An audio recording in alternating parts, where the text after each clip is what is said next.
السلام عليكم ورحمة الله تعالى وبركاته. إن الحمد لله نحمده ونستعينه ونستغفره ونؤمن به ونتوكل عليه ونعوذ بالله من شرور أنفسنا ومن سيئات أعمالنا. من يهده الله فلا مضل له ومن يضلل فلا هادي له أي فلن تجد له وليا مرشدا. ونشهد أن لا إله إلا الله وحده لا شريك له هو الذي لا ضد له ولا ند له لا مثل له ولا مثيل له لا وزير له ولا كفيل له لا شبه له ولا شبيه له لا ولد له ولا والد له وهو الواحد الفرد الصمد لم يلد ولم يولد ولم يكن له كفوا أحد. ونشهد أن سيدنا ونبينا وحبيبنا وبشيرنا ونذيرنا وطبيبنا وطبيب أرواحنا وحبيبنا وحبيب ربنا محمدا عبد الله ورسوله أرسله بالحق بشيرا ونذيرا وداعيا إلى الله بإذنه وسراجا منيرا. أما بعد فقد قال الله تعالى في كلامه المجيد وفي فرقانه الحميد أعوذ بالله من الشيطان الرجيم بسم الله الرحمن الرحيم قد أفلح المؤمنون الذين هم في صلاتهم خاشعون إن الله وملائكته يصلون على النبي يا أيها الذين آمنوا صلوا عليه وسلموا تسليما. اللهم صل على محمد وعلى آل محمد كما صليت على إبراهيم وعلى آل إبراهيم إنك حميد مجيد. اللهم بارك على محمد وعلى آل محمد كما باركت على إبراهيم وعلى آل إبراهيم إنك حميد مجيد. আপনারা সবাই কেমন আছেন? জি আলহামদুলিল্লাহ, আমিও ভালো আছি। আমাদেরকে ভালো রাখে কে? আল্লাহ। সুস্থ রাখে কে? আল্লাহ। আবার মাঝে মাঝে অসুস্থ বানিয়ে পরীক্ষা করে কে? আল্লাহ। এজন্য সব সময় প্রশংসা করতে হবে একজনের, তিনি কে? আল্লাহ। কেউ যেটা পারে না পারে কে? আল্লাহ। কেউ যেটা দেয় না দেয় কে? আল্লাহ। কেউ যেটা বোঝে না বুঝে কে? এজন্য চাইতে হবে কার কাছে? বিশ্বনবী বলতেন ইদা সাআলতা ফাসআলিল্লাহ, যখন কিছু চাবে আল্লাহর কাছে চাও। কার কাছে? নাকি খাজা বাবার কাছে, নাকি পীর সাহেব হুজুরের কাছে? কেউ আপনার কোনো উপকার বা অপকার করতে পারে? উপকার আর ক্ষতি করতে পারে একজন, তিনি কে? এজন্য বিশ্বনবী বলতেন ইদা সাআলতা ফাসআলিল্লাহ ওয়া ইদা ইসতাআনতা ফাসতাইন বিল্লাহ। কিছু চাইতে মনে চায় আল্লাহর কাছে চাও, সাহায্যের দরকার হয় আল্লাহর কাছে সাহায্য চাও। আমাদের এখন কিছু হইলেই, বিপদে পড়লেই আমরা সবার আগে ফেসবুকে শেয়ার দেই, ঠিক কিনা? বিপদ একটা হয়েছে, শেয়ার দেই কোথায়? ফেসবুকে। না, আগে শেয়ার করবেন আল্লাহর কাছে। কার কাছে? কথা বলেন, শেয়ার করব কার কাছে? বন্ধুর কাছে শেয়ার করার আগে, স্ত্রীর কাছে শেয়ার করার আগে, কারো কাছে শেয়ার করার আগে শেয়ার করব যার কাছে তিনি কে, কারণ তিনিই পারেন আপনাকে বিপদমুক্ত করতে। তিনি ছাড়া পৃথিবীর কোনো শক্তি আপনার কোনো উপকারও করতে পারে না, কোনো ক্ষতিও করতে পারে। এই জন্য বিষ্ণু বলতেন, ইদা সাআলতা ফাসআলিল্লাহ, যখন চাইতে মনে চায় আল্লাহর কাছে চাও, যখন সাহায্যের দরকার হয় আল্লাহর কাছে সাহায্য চাও। বিশ্বনবী নিজেও বিপদে পড়লে সাহায্য চাইতেন কার কাছে? আল্লাহর ওয়ালিরা বিপদে পড়লে সাহায্য চায় কার কাছে? তো আমরাও চাবো কার কাছে? এমনকি বিশ্বনবীর কাছেও সাহায্য চাওয়া যাবে না।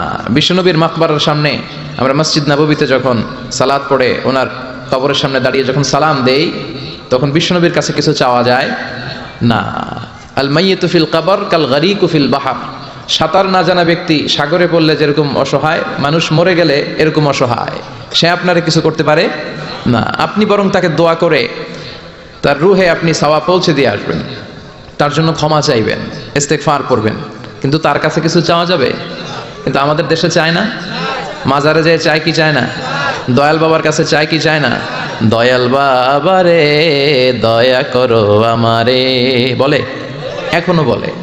এত আমরা বুঝাই, তাওহীদের পক্ষে মানুষকে বুঝাই, শিরকের বিপরীতে আমরা মানুষকে সচেতন করি, এরপরেও বলে দয়াল বাবা রে দয়া করো আমারে।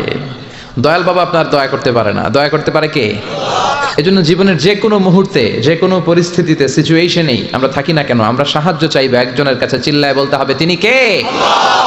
হাদিসে কুদসিতে আল্লাহ বলেন, লাউ আন্না আউওয়ালাকুম ওয়া আখিরাকুম ইনসাকুম ওয়া জিন্নাকুম, পৃথিবীর সব মানুষগুলো, সব জিনগুলো, সাইয়েদনা আদম থেকে শুরু করে up to the day of judgement, কিয়ামত পর্যন্ত যারা এসেছিল, যারা আছে, যারা আসবে, সবাই যদি একটা ময়দানে দাঁড়িয়ে যায় আর দাঁড়িয়ে যদি আল্লাহর কাছে চাইতে থাকে, আল্লাহ এটা দাও, গাড়ি দাও, বাড়ি দাও, নারী দাও, সম্মান দাও, একটার পর একটা যদি আল্লাহর কাছে চাইতে থাকে, আর আল্লাহ তাআলা যদি তাদের সব চাহিদা পূরণ করে দেয়, সবও যদি দিয়ে দেয়, আল্লাহ বলে আমার ভান্ডারের 1 ইঞ্চিও কমবে না।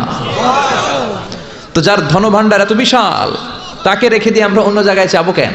কথা বুঝতে পেরেছেন? এটার নাম হচ্ছে তাওহীদ। মানে আমাদের সবকিছু এককেন্দ্রিক হবে, আমাদের চাওয়া পাওয়া, বাসনা, যন্ত্রণা, আকাঙ্ক্ষা সবকিছু আমরা কার কাছে বলবো? এটার নাম তাওহীদ। এটার নাম কি? তাওহীদেরই মুর্শিদ আমার মুহাম্মাদের নাম বলো, মুহাম্মাদের নাম, আল্লাহর নাম জপলে বুঝতে পারি, আল্লাহরই কালাম বলো মুহাম্মাদের নাম। ওই নামেরই রশি ধরে যাই আল্লাহর পথে, ওই নামেরই ভেলায় চড়ে ভাসি নূরের স্রোতে, ওই নামের বাতি জেলে দেখি আরশের মুকাম বলো মুহাম্মাদের নাম। তাওহীদেরই মুর্শিদ আমার মুহাম্মাদের নাম বলো মুহাম্মাদের নাম। চিল্লায় পড়েন আল্লাহু আকবার। তো এর নাম হচ্ছে তাওহীদ। তাওহীদ মানে হচ্ছে এক আল্লাহয় বিশ্বাসী হওয়া, ওয়াননেস অফ গড। আমাদের স্রষ্টা একজন, চিল্লায় বলতে হবে কয়জন? আরো জোরে বলেন কয়জন? খ্রিস্টানরা বলে ওদের স্রষ্টা 3 জন। কয়জন?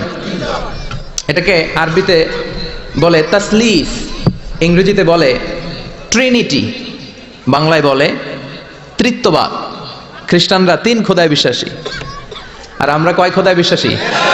এক খোদায়। খ্রিস্টানরা বলে আল্লাহ হচ্ছে একজন প্রভু, ঈসা আলাইহিস সালাম হচ্ছে দ্য সন অফ গড, আল্লাহর ছেলে, নাউজুবিল্লাহ পড়েন। আবার জিব্রাইল আলাইহিস সালামকে আরেক খোদা মানে, তারা ওনাকে বলে দ্য হোলি স্পিরিট। কিন্তু আমরা বলি কুল হু আল্লাহু আহাদ, আল্লাহুস লাম ইয়ালিদ ওয়া লাম ইয়াকুল লাহু কুফুয়ান আহাদ। আমরা বলি আল্লাহ এক, অদ্বিতীয়, তিনি অমুখাপেক্ষী। গোটা বিশ্বের সবাই বিপদে পড়লে চায় কার কাছে? আল্লাহ চায় কার কাছে? হ্যাঁ, আল্লাহ কারোর কাছে চায় না। এটাই হচ্ছে স্রষ্টা আর সৃষ্টির পার্থক্য। আমরা বিপদে পড়লে আল্লাহর কাছে চাই, আল্লাহ কারোর কাছে চায়? আমাদের প্রয়োজন পূরণে আমরা আল্লাহর কাছে ঠেকা, আল্লাহ কি কারোর কাছে ঠেকা? এজন্য আল্লাহ বললেন তোমরা সব ফকির। আমরা কি? রব্বুল আলামিন বলেন ইয়া আইয়ুহান নাসু আনতুমুল ফুকারাউ ইলাল্লাহ ওয়াল্লাহু হুয়াল গনিয়ুল হামিদ। ও দুনিয়ার মানুষেরা শোনো, তোমরা হলো ফকির, তোমাদের প্রয়োজনে আমার কাছে চাও, কিন্তু আমি আল্লাহ কারো কাছে চাই না। আমরা সবাই ফকির। আমরা কি? তাহলে ধনী কে? আল্লাহ। চিল্লায় বলেন ধনী কে? আল্লাহ। উনি কারো কাছে হাত পাততে হয় না, সবাই ওনার কাছে হাত পাতে। এজন্য আমরা ফকির, উনি হচ্ছেন ধনী। এজন্য সব বিপদে আপদে ওই ধনী আল্লাহর কাছে, অমুখাপেক্ষী আল্লাহর কাছে চাইতে রাজি আছেন তো? ছেলে হয় না, চাইবেন কার কাছে? মেয়ে হয় না, চাইবেন কার কাছে? না দুর্গার কাছে? সরস্বতী, খাজা বাবা, ল্যাংটা বাবা, আউলা বাবা, জাউলা বাবা, আছে না নাই? এগুলোর সাথে আমাদের কোনো সম্পর্ক নাই। সহজটা দিয়ে আমরা কত দিকে দৌড়াই। এক মসজিদে যে সেজদায় পড়ে কাঁদলেই আল্লাহ মনের সব বাসনা পূরণ করে দেয়, ঠিক কি না?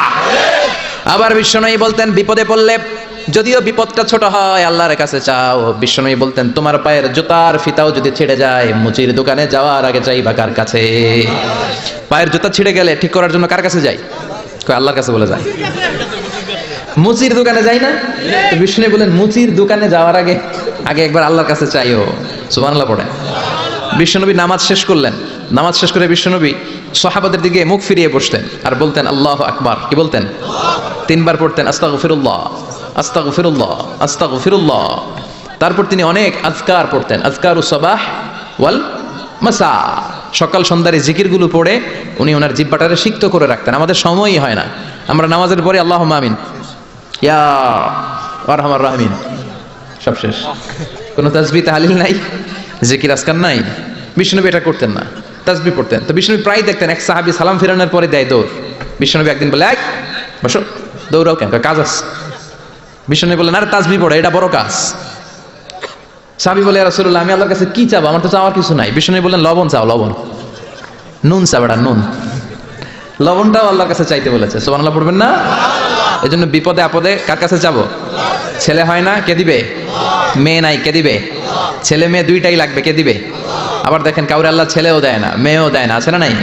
তাহলে দেওয়ার মালিক কিন্তু একজন। চিৎকার করে বলতে হবে তিনি কে? এটার নাম তাওহীদ। এটার নাম কি? তাওহীদ। আর এর বিপরীত যদি করেন তাহলে সব শেষ। আল্লাহ শিরক থেকে তুমি আমাদের বাঁচাও। সবাই পড়েন আমিন। আপনাদের কি শীতে ধরছে? কষ্ট হচ্ছে? আপনাদের সাউন্ডের ভলিউম এত কম কেন? হ্যাঁ, লক্ষ্মীপুর খাবারের লোকদের সাউন্ডের ভলিউম খুব কম, ভলিউম বাড়াইতে চায় না। সাউন্ড বাড়াইতে হবে, তাহলেই না কথা ইন্টারেক্টিভ হয়। আমি কথা বলবো, আপনারা শুধু শুনবেন, এই বক্তব্য আমি করি না।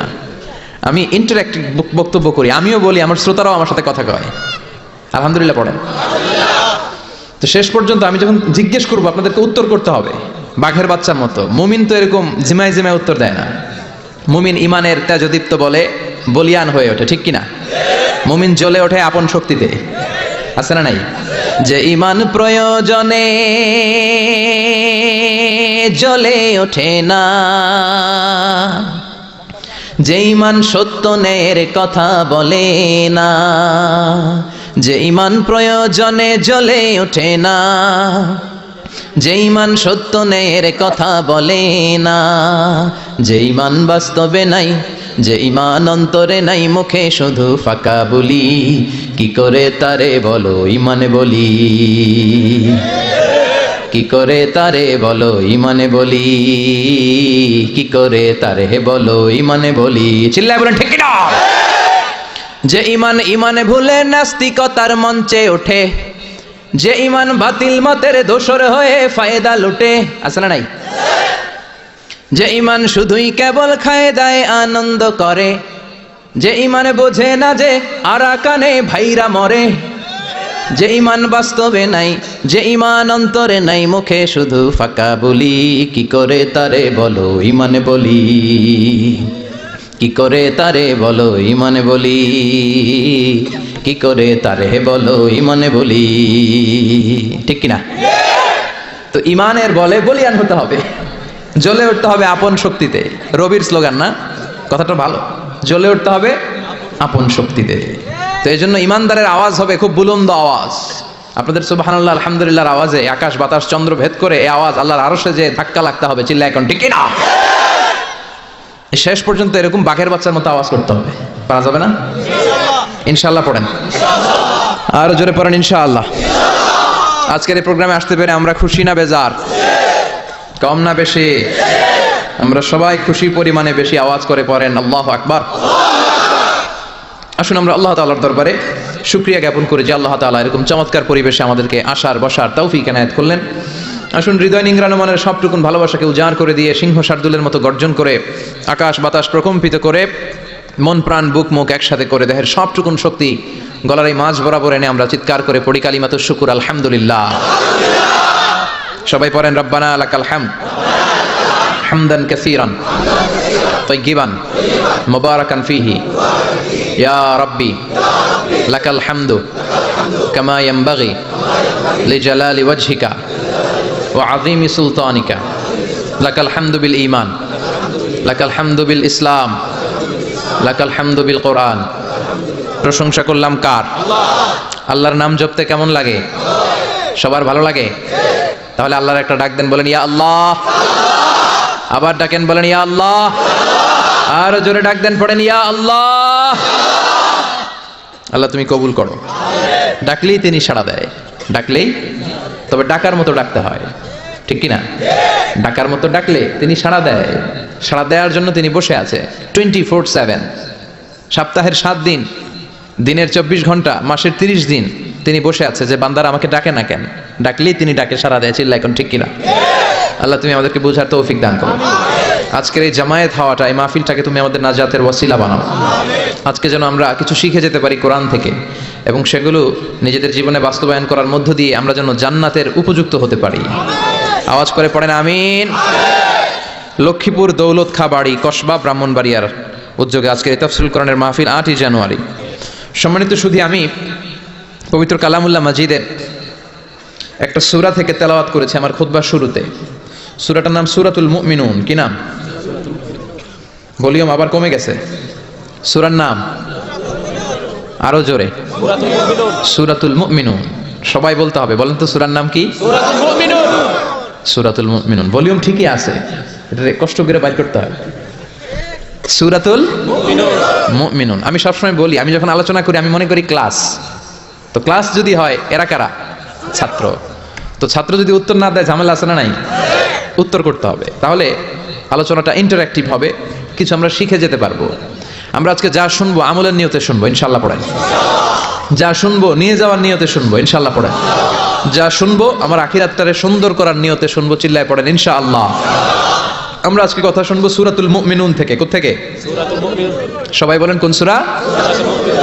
আমরা হচ্ছি আল মুমিনুন, মানে বিশ্বাসী। আমরা কি? বিশ্বাসী। মুমিনুন, আমরা যে মুমিন, কোনো সন্দেহ আছে? কথা বলেন, সন্দেহ নাই। তো আমাদের নামে আল্লাহ তাআলা কোরআনে একটা সূরা ডেডিকেট করলেন। আবার মুমিনুনের বিপরীত হচ্ছে কাফিরুন। এই কাফেরদের নামে একটা সূরা নাই না কোরআনে? আছে। কি নাম? সূরাতুল কুল ইয়া আইয়ুহাল কাফিরুন। আল্লাহর ব্যালেন্সটা দেখেন, শুধু মুমিনদের নামে সূরা দিলেন না, মুমিনদের নামে তো দিলেনই, আবার কাফিরদের নামেও দিলেন। সুবহানাল্লাহ। আবার মুমিন আর কাফেরের মাঝখানে আরেকটা দল আছে, মুমিনও না কাফেরও না। মুমিনও না কাফেরও না, এদের ভিতরে এক, বাইরে আরেক, এদেরকে চিনা বড় দায়। এরা সব সময় দোদুল্যমান, এরা এদিকেও আছে ওদিকেও আছে। যেই দিকে বৃষ্টি ওই দিকে ছাতা ধরে। এই সরকার ক্ষমতায় আসলে এদেরকে তেল মারে, আবার ওই সরকার আসলে এগারো তেল মারে। এখন অবশ্য এত সুযোগ নাই, এখন আমাদের সরকার একটা। কথা কন। আগে কখনো যাইতো এদিকে, আবার যাইতো এদিকে, এখন সব সময় একদিকে। আছে না নাই? ভালো চলুক, শান্তিতে চলুক, হ্যাঁ, দুর্নীতি না থাক, সন্ত্রাস না থাক, আমরা এটা চাই। আমরা সাধারণ মানুষ এত রাজনীতির প্যাচগোছ বুঝি না। আমরা চাই শান্তি। আমরা চাই কি? শান্তি। আমরা চাই দুবেলা দুমুঠো ভাত, আমাদের সিকিউরিটি, আমাদের নিরাপত্তা, আমাদের ইসলাম। যে দেশে আল্লাহু আকবার ধ্বনির সাথে সূর্য ওঠে, আল্লাহু আকবার ধ্বনির সাথে সূর্য ডুবে, সে দেশে আর কিছু থাকবে না থাক, ইসলাম থাকবেই। আমরা চাই আমার ইসলামের বিরুদ্ধে কেউ কথা না বলুক, আমার নবীর সম্মান নিয়ে কেউ ছিনিমিনি না খেলুক। আমরা চাই আমার এই কোরআনের ব্যাপারে কথা বলার স্পর্ধা যেন কারো কলিজায় না হয়। জোরে কোন ঠিক কিনা? সাধারণ জনগণ হিসেবে এতটুকু চাওয়া আমাদের থাকতে পারে না? আমাদের নেতা নেত্রীদের কাছে আমরা শুধু এটাই চাই। তো আল্লাহ বললেন, গোলাম মুমিনদের নামে সূরা দিলাম সূরাতুল মুমিনুন, আবার কাফিরদের নামে সূরা দিলাম সূরাতুল কাফিরুন। আবার মাঝামাঝি একটা দল আছে, এরা মুমিন না, এরা কাফির না, এরা মুযাবযাবিন। এরা দুই নৌকায় পাড়া দিলে যে অবস্থা হয়, তাদের অবস্থা ওই রকম। এরা এদিকেও আছে ওদিকেও আছে, নেহি এদার নেহি ওদার, দরমিয়ান মে সদার বাদার। আছে না নাই? নেহি এদার নেহি ওদার, দরমিয়ান মে সদর বদর। এদের উপরে ফিটফাট, ভিতরে গেছেন সদরঘাটে? মুখস্থ কয় খালি, দেখেন নাই সদরঘাটেরা গেছেন? সদরঘাট কি এখনো ফিটফাট হয় নাই? তো এদের অবস্থা হচ্ছে উপরে ফিটফাট, ভিতরে এদিকেও না ওদিকেও না। ভিতরে এক বাইরে আরেক, তার নাম মধু হই হই বিষ হাবাইলা। কয় মধু, কয় কি? আসলে এটা কি? এটা কি মুমিন না মুনাফিক? এই মুনাফিকদের নাম আল্লাহ একটা সূরা দিল। কি নাম সূরার? সূরাতুল মুনাফিকুন। দেখেন কোরআনের ব্যালেন্স কত সুন্দর। আল্লাহ বললেন মুমিনদের নামে সূরা দিলাম, কাফিরদের নামেও সূরা দিলাম, আবার মুমিনও না কাফিরও না, মাঝামাঝি একটা ওই দলের নামেও সূরা দিলাম, সূরাতুল মুনাফিকুন। সুবহানাল্লাহ। আমরা মুনাফিক হতে চাই না, চাই কি হইতে চান? মুমিন যে হইতে চাই এটাও কইতে পারে না, জোর নাই। কি হতে চাই আমরা? মুমিন হতে চাই। ইমানের পথে অবিচল থেকে আমার মরণ যেন হয়, পড়েন আমিন। তোমারই কাছে মিনতি আমার, তোমারই কাছে মিনতি আমার, মহামহিম দয়াময়। ইমানের পথে অবিচল থেকে আমার মরণ যেন হয়, পড়েন আমিন। আমরা ইমানের জীবন চাই, ইমানের মৃত্যু চাই, আমরা শাহাদাতের তামান্না চাই। আল্লাহ তুমি কবুল করে নাও। বিষ্ণুই বলেন যারা শাহাদাতের তামান্না অন্তরে রাখে না ওরা মুমিন হতে পারে। আর শাহাদাতের তামান্না অন্তরের মধ্যে রেখে লোকটা যদি বিছানায় পড়েও মারা যায়, শহীদদের কাতারে কিয়ামতের দিন তারে দাঁড় করাইয়া দিবে কে? আমাকে শহীদ করে ওই মিছিলে শামিল করে নিও, যে মিছিলের নেতা মীর হামজা, খোবায়েবে খাব্বাব, আল্লাহর কাছে যারা অতি প্রিয়, শামিল করে নিও, আমাকে শহীদ করে ওই মিছিলে শামিল করে নিও। পড়েন আমিন। চিল্লায় পড়েন আমিন। মরতে যখন হবেই আমরা শাহাদাতের মৃত্যু চাই। সাইয়েদনা ওমর ফারুক আল্লাহর কাছে দোয়া করতেন, আল্লাহ আল্লাহুম্মা রযুকনা শাহাদাতান ফি সাবিলিক ওয়াল মাউতা ফি হারামি রাসূলিক। ও আল্লাহ আপনি আমারে শাহাদাতের মৃত্যু দেন, আমার মৃত্যু পৃথিবীর কোন শহরে না দিয়ে বিশ্বনবীর শহরে মদিনাতে আমার মৃত্যু দেন। ওনার দোয়া কবুল করে নিয়েছে কে? উনি অ্যাসাসিনেটেড হয়েছেন, আত্মাইর আঘাতে উনি নিহত হয়েছেন। আর ওনার কবরটা আছে বিশ্বনবী, তার পাশে আবু বকর, তার পাশে ওমর ফারুক শুয়ে আছে। সুবহানাল্লাহ পড়েন।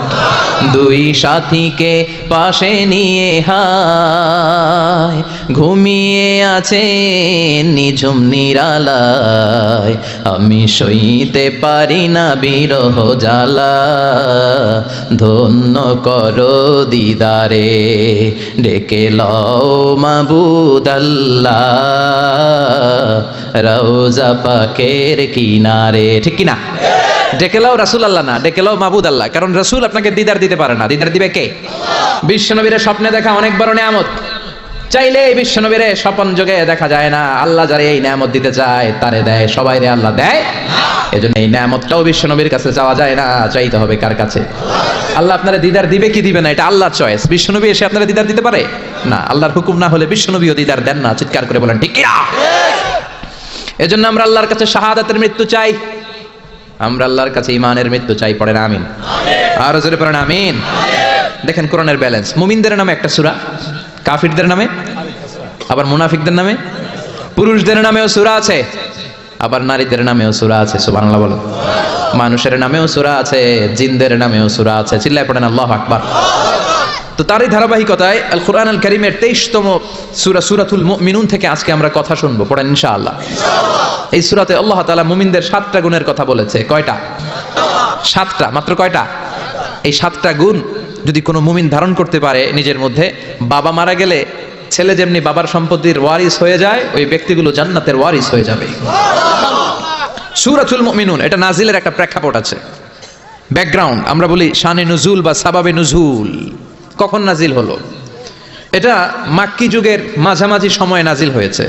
বিশ্বনবীর জীবনে 2টা পর্ব, 2টা ইনিংস, একটা মাক্কি ইনিংস আর একটা মাদানী ইনিংস। ইনিংস বুঝেন তো, ছেলেপেলে ক্রিকেট খেলে খুব, ইনিংস বললে সহজে বোঝে। একটা মাক্কি ইনিংস আর একটা মাদানী ইনিংস। এটা মাক্কি ইনিংসের মাঝামাঝি সময়ে নাজিল হয়েছে। তিরমিজিতে এবং মুসনাদে আহমদ ইবনে হাম্বলে হাদিসটা এসেছে। হাদিসের বর্ণনাকারী সাইয়েদনা ওমর ফারুক, তিনি বলেন আমরা বিশ্বনবীর পাশে বসে আছি, হঠাৎ দেখি মৌমাছির ভনভন ভনভন শব্দ, ডানে বায়ে আমরা মৌমাছি খুঁজতে লাগলাম, কিন্তু খুঁজে দেখি কোনো মৌমাছি নাই। সুবহানাল্লাহ পড়েন। ওমর ফারুক বর্ণনা করেন, সুনানে তিরমিজির হাদিস, মুসনাদে আহমদ ইবনে হাম্বলের হাদিস, ওমরে ফারুক বলেন, সাহাবাদের সাথে বিশ্বনবী একদিন বসা ছিলেন, আমরা হঠাৎ করে মৌমাছির আওয়াজ শুনতে পেলাম। ডানে বায়ে সামনে পেছনে খুঁজে দেখি কোথাও কোনো মৌমাছি নাই। আমার আর বুঝতে দেরি হলো না, তাহলে এটা মৌমাছি না, বিশ্বনবীর উপরে কোরআনের আয়াত নাজিল করছে কে? বিশ্বনবীর কাছে 7টা প্রক্রিয়ায় কোরআনের আয়াত নাজিল হতো। আমরা এই যে একটা কিতাবের ভিতরে কোরআন পেয়ে গেছি, কি সুন্দর 30 পারা। বিশ্বনবীর কাছে কি আল্লাহ তাআলা এইভাবে একটা কোরআন হাতে তুলে দিছিল? কথা কন। 23 বছরের লম্বা ডিউরেশনে, 23 বছরের লম্বা সময়ে নাজমান ইয়ানি কালিলান অল্প অল্প করে হাসবা হাওয়াইজিল বাশার, মানব জাতির প্রয়োজন অনুসারে কোনোদিন 1 আয়াত, কোনোদিন 10 আয়াত, কোনোদিন 5 আয়াত, এভাবে করে করে 23 বছরের লম্বা জিন্দেগিতে আল্লাহ পুরো কোরআনটা বিশ্বনবীর উপর নাজিল করেছে। বিশ্বনবীর কাছে এই যে কোরআন নাজিল হতো, এগুলোর অনেকগুলো প্রক্রিয়া আছে। সহিহ হাদিসে এসেছে অনেকগুলো প্রক্রিয়া পাওয়া যায়। 1 নাম্বার প্রক্রিয়া, মিসলা সালসালাতিল জারাস, ঘন্টার ধ্বনির মতো বিশ্বনবীর কাছে কোরআন পাঠাতো কে? ঘন্টা চিনেন না? এদিকে হাই স্কুল আছে লক্ষ্মীপুরে, আছে? এই হাই স্কুলে বা প্রাইমারি স্কুলে ছুটির সময় দপ্তরি ঘন্টা বাজায় না? ঘন্টা বাজালে কি হয়? আওয়াজ হয়।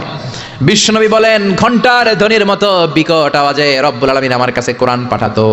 এই পদ্ধতিতে বিশ্বনবীর কাছে যখন কোরআন আসতো, প্রচন্ড শীতের রাতে বিশ্বনবী ঘামতে ঘামতে হয়রান হয়ে যেতেন। সুবহানাল্লাহ। কি মজার কোরআন আমরা পাইছি, খুলি আর পড়ি। বিশ্বনবী এই কোরআনকে রিসিভ করতে কত কষ্ট করেছেন। শীতের রাতে, কনকনে শীতের রাতে এই কোরআনকে রিসিভ করতে যে উনি ঘেমে একাকার হয়ে যেতেন। এই হলো একটা প্রক্রিয়া, ঘন্টার মতো কোরআন আসতো। 2 নাম্বার প্রক্রিয়া, মিন ওয়ারাইল হিজাব, পর্দার অন্তরাল থেকে আল্লাহ নিজেই কোরআন পাঠিয়ে দিতেন। বিশ্বনবী আল্লাহরে সরাসরি দেখে নাই। মেরাজের রাতে যখন আল্লাহর দিদারের জন্য গিয়েছিলেন, কথা শুনেছেন কিন্তু দেখে নাই। দুনিয়ার বুকে থেকে আল্লাহরে দেখা যাবে? জান্নাতে না ঢুকে আল্লাহরে দেখা যাবে নাকি? কথা বলেন। আল্লাহর সৌন্দর্য দেখার মতো কোয়ালিটি আমাদের আছে? আল্লাহর চেয়ে সুন্দর কেউ আছে? দুনিয়া সুন্দর, মানুষ সুন্দর, আসমান সুন্দর, জমিন সুন্দর, সুন্দরে সুন্দরে পাল্লা, জানি না কত সুন্দর তুমি আল্লাহ, জানি না কত সুন্দর তুমি আল্লাহ। সুবহানাল্লাহ পড়েন। মেরাজের রাতে আল্লাহর দেখেন নাই, পর্দার এপাশ থেকে আল্লাহ কথা বলে আর নবী শুনে, নবী কথা বলে আল্লাহ শুনে। সুবহানাল্লাহ।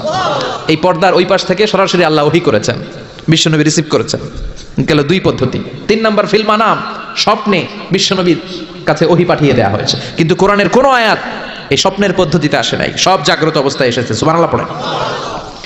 এরপরে সাইয়েদনা জিবরাইল মাঝে মাঝে নিজের সূরতে ওহী নিয়ে আসতেন। 2 বার বিশ্বনবী সাইয়েদনা জিবরাইলকে নিজের সূরাতে দেখেছিলেন। 1 দেখেছিলেন হেরা গুহায়, 2 দেখেছিলেন সিদরাতুল মুনতাহায়। সাইয়েদনা জিবরাইলের সূরাতে যখন সাইয়েদনা জিবরাইল কোরআন নিয়ে আসতেন, তখনও বিশ্বনবী ভয় পেয়ে যেত। আল্লাহু আকবার। এরপরে আরেকটা পদ্ধতি হচ্ছে, বিসূরাতিন নাস ইয়াতামাসসালু লাহু আল মালাকু রাজুলান। সাইয়েদনা জিবরাইল ওনার নিজের সূরাতে আসতো না, মানুষের সূরাতে আসতো। বিশ্বনবী বলতেন, এইভাবে কোরআন আসলে আমার রিসিভ করতে খুব আরাম লাগতো, কারণ মানুষ দেখা যাইতেছে, মানুষ কয় আর মানুষ শুনে, রিসিভ করতে বড় মজা। চিল্লায় এখন সুবহানাল্লাহ। এরপরে আরেকটা পদ্ধতি হচ্ছে, মিসলা দাওয়িয়া সাউতিন নাহাল, মৌমাছির গুনগুন শব্দের মতো চারিদিকে ভনভন ভনভন গুনগুন গুনগুন শব্দ শোনা যায়। আসলে গুনগুন না, কোরআন নাজিল করে কে? সাইয়েদনা ওমরে ফারুক বললেন, হঠাৎ আমরা ভনভন শব্দ দেখতে পেলাম, তাকিয়ে দেখি কোনো মৌমাছি নাই। হঠাৎ দেখলাম বিশ্বনবী আমাদের দিক থেকে চেহারাটা ঘুরিয়ে কাবার দিকে করলেন। হঠাৎ কিছুক্ষণ বিশ্বনবী একা একা মনোযোগী হয়ে কি যেন নিলেন। তারপরে আবার আমাদের দিকে মুচকি হেসে বললেন, ও সাহাবীরা শোনো, এইমাত্র কোরআনের 10টা আয়াত আল্লাহ আমার উপর নাজিল করেছে। আরে 10টা আয়াতের মধ্যে রব্বুল আলামিন মুমিনদের 7টা গুণাবলীর বর্ণনা দিয়েছে। কোন মুমিন যদি এই 7টা গুণ নিজের মধ্যে ধারণ করতে পারে, রব্বুল আলামিন ওই ব্যক্তিকে জান্নাতের মালিক বানায়া দিবে। আল্লাহু আকবার। কত নেয়ামত, কত অপরচুনিটি, কত প্রিভিলেজ আল্লাহ আমাদেরকে দিয়েছেন নিজেদেরকে সম্মানিত করার। এরপরও আমরা কোরআন মানতে চাই না। 7টা গুণ শুনবো আজকে মুমিনের। কয়টা? চিল্লায় বলেন সবাই, কয়টা গুণ শুনবো? 7টা গুণ। বিশ্বনবীর ইন্তেকালের পরে সাহাবারা মা আয়েশার কাছে যেয়ে বলে, ও আম্মা, আমাদের নবী কেমন ছিল বলেন? মা আয়েশা বলতেন, কানা খুলুকুহু ওয়াল কোরআন। বিশ্বনবীর চরিত্র ছিল কোরআনের চরিত্র। কিসের চরিত্র? পুরো 30 পারা কোরআনে থিওরিটিক্যালি যা বলে দেয়া আছে, বিশ্বনবীর জীবনীতে প্র্যাকটিক্যালি সেগুলো করে দেখানো আছে। সুবহানাল্লাহ। সাহাবারা বললেন, ও মা, এত সংক্ষেপে কেন বলেন? একটু বিস্তারিত বলেন, আমার নবীর চরিত্র কেমন ছিল? মা আয়েশা বললেন, ও সাহাবারা, তোমরা কি কোরআনের 23তম সূরা সূরাতুল মুমিনুনের প্রথম 10টা আয়াত তেলাওয়াত করো নাই?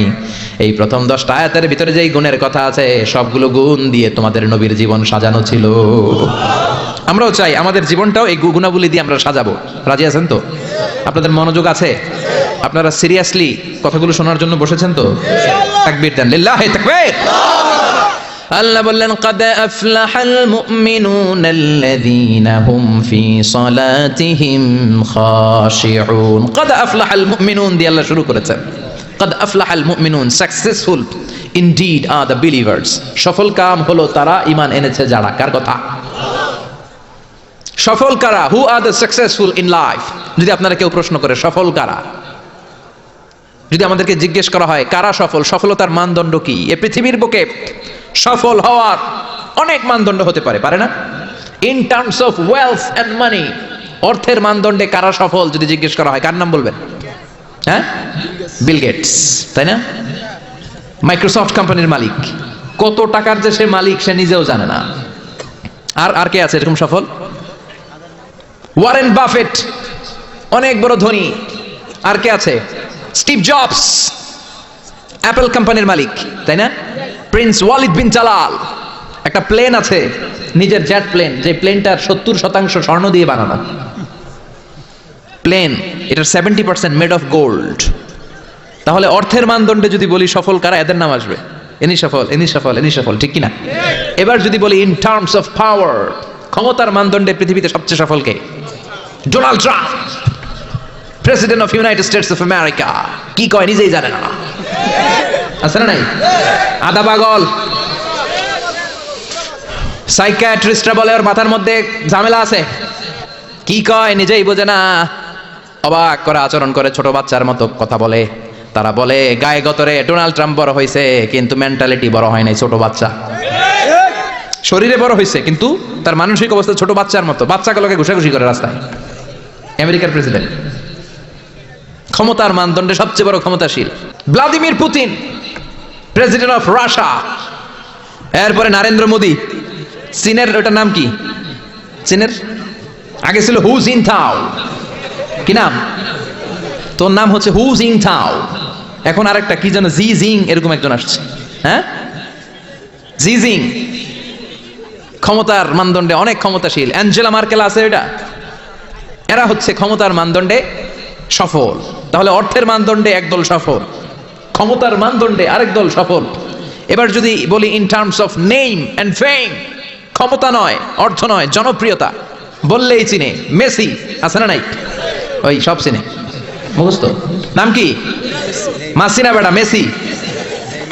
নেইমার আপনিও জানেন, সর্বনাশ, কিয়ামতের আলামত, হুজুরও জানে। কি নাম? নেইমার। আর কি আছে এরকম? রোনাল্ডো। আর কি আছে? এক নামে চিনে, গোটা বিশ্ব চিনে। বাংলাদেশের জনপ্রিয়তার বিচারে যদি বলি, এক নামে শেখ হাসিনা, সবাই চিনে। হ্যাঁ, খালেদা জিয়া এক নামে চিনে, মাশরাফি বিন মর্তুজা এক নামে চিনে। এখন আর একটা আছে হিরো আলম, আছে না নাই? In terms of name and fame. Allama Delwar Hossain Sayeedi, এক নামে 17 কোটি বাংলাদেশের মানুষ চিনে। চিল্লায় বলো ঠিক কিনা? এটা হচ্ছে in terms of name and fame, খ্যাতি, যশ, জনপ্রিয়তা। তার মানে দুনিয়ার বুকে অর্থের মানদণ্ডে কিছু লোক সফল, আবার ক্ষমতার মানদণ্ডে কিছু লোক দুনিয়ার বুকে সফল, আবার জনপ্রিয়তার মানদণ্ডে কিছু নাম বললেই সবাই চিনে। অমিতাভ বচ্চন, শাহরুখ খান, আমির খান, সালমান খান, খয়ার খান, আছে না নাই? তো অর্থের মানদণ্ডে কেউ সেরা সফল, ক্ষমতার মানদণ্ডে কেউ সফল, জনপ্রিয়তার মানদণ্ডে সফল। আল্লাহ বলে আমার কাছে এগুলো মানদণ্ড না। আল্লাহ বলে ক্ষমতা আমার কাছে মানদণ্ড না সফল হওয়ার, অর্থ আমার কাছে সফলতার মানদণ্ড না, জনপ্রিয়তাও আমার কাছে সফলতার মানদণ্ড না। আমার কাছে সফলতার মানদণ্ড হলো ঈমান। আল্লাহর কাছে সফলতার মানদণ্ড কি? দুনিয়াতে আপনার টাকা আছে, ক্ষমতা আছে, আপনি বের হলে সামনে গাড়ি, পেছনে গাড়ি, সামনে পুলিশ, পেছনে পুলিশ, সামনে বডিগার্ড, পেছনে বডিগার্ড, কিন্তু আল্লাহর কাছে এই ক্ষমতার 4 আনা দাম নাও থাকতে পারে। চিল্লা এখন ঠিক কিনা? আল্লাহ বলেন ক্ষমতা আমার কাছে সফলতার মানদণ্ড না, অর্থ আমার কাছে সফলতার মানদণ্ড না, জনপ্রিয়তা আমার কাছে সফলতার মানদণ্ড না। আমি আল্লাহর কাছে সফলতার মানদণ্ড হলো ঈমান। আল্লাহর কাছে সফলতার মানদণ্ড কি? ঈমান যদি না থাকে তার কোনো দাম in the day of judgement আল্লাহর কাছে আছে? চিল্লায় বলেন আছে। সেজন্য আল্লাহ বললেন ক্বাদ আফলাহাল মুমিনুনাল্লাযীনা হুম ফি সালাতিহিম খাশিউন। এই দুনিয়া এবং আখিরাতে সফল হয়েছে তারা, আল্লাহর উপর ঈমান এনেছে যারা। ঠিক কি না? সফল হয়েছে কারা? ঈমান এনেছে যারা। চিল্লায় উত্তর দেন, সফল হয়েছে কারা? নাকি যাদের টাকা বেশি এরা সফল, ক্ষমতা বেশি এরা সফল, এক নামে সারা বিশ্ব চিনে সেলিব্রিটি এরা সফল? সফল হচ্ছে ঈমানদার। আমরা সেই ঈমানদার গোষ্ঠীর মানুষ, আমরা সেই ঈমানের পথের সৈনিক। চিল্লায় বলেন ঠিক কি না? আল্লাহ বলেন قد أفلح المؤمنون الذين هم في صلاتهم خاشعون। আমার কাছে সফলতার মানদণ্ড হলো ঈমান। আমার কাছে সফল হলো তারা ঈমান এনেছে যারা। কিন্তু ঈমানটা আধা আধা মানলে হবে না, পুরাপুরি ঈমান থাকতে হবে। ঠিক কি না? কেউ যদি বলে কোরআনের আধা মানি না, মুমিন না কাফের? কেউ যদি বলে আমি এই সূরা মানি ওই সূরা মানি না, মুমিন না কাফের? কেউ যদি বলে আমার যেটা ভাল লাগে, আমার দলের জন্য যেটা সুবিধা ওইটা মানি, আমার দলের জন্য যেটা ঝামেলা ওইটা মানি না, এরকম আছে না নাই? মিষ্টি খাওয়ার সুন্নত মানে, মায়ের খাওয়া যে সুন্নত মানে না, আছে না নাই? মিষ্টি মিষ্টি কথা মানে, ঝুঁকি নেওয়া যে সুন্নাত ওইটা মানে না, এরকম আছে না নাই? সুন্নাত নয় শুধু সুমধুর আলাপন, আর সুন্নাত হলো হুঙ্কার গর্জন। ঠিক না? সুন্নাতে শুধু নয় নির্জন ধ্যানে যাওয়া, আর সুন্নাত হলো পাথরের আঘাত খাওয়া। মোহাব্বতে তার সুদিনের সাথী তুমি, দুর্দিনেও তার পাশে থাকো কি? আরো কিছু সুন্নাত আছে তুমি জানো কি? জানলেও জীবনে কখনো তা মানো কি? সুন্নাতে নয় শুধু দাওয়াতের মেহমান, সুন্নাতে নয় শুধু খাওয়া শেষে মধুপান, আরো কিছু সুন্নাত আছে তুমি জানো কি? জানলেও জীবনে কখনো তা মানো কি? চিল্লায় বলেন ঠিক কি না? তার মানে আল্লাহর কাছে সফলতার মানদণ্ড হলো ঈমান। কিন্তু সাধারণ ঈমান নয়, ঈমানটা হতে হবে পূর্ণাঙ্গ ঈমান। কিছু মানলাম না, এমন করা যাবে? মানলে পুরোটাই মানতে হবে। কার কথা? চিল্লায় বলেন কথাটা কার? আবার আল্লাহ বললেন ঈমান আনলে নির্ভেজাল ঈমান থাকতে হবে। ওই ঈমানের মধ্যে শিরক থাকলে হবে নাকি? কথা কোন? আল্লাহ বললেন ওয়াল্লাযীনা আমানু ওয়া লাম ইয়ালবিসু ঈমানাহুম বিযুলমিন উলাইকা লাহুমুল আমনু ওয়া হুম মুহতাদুন।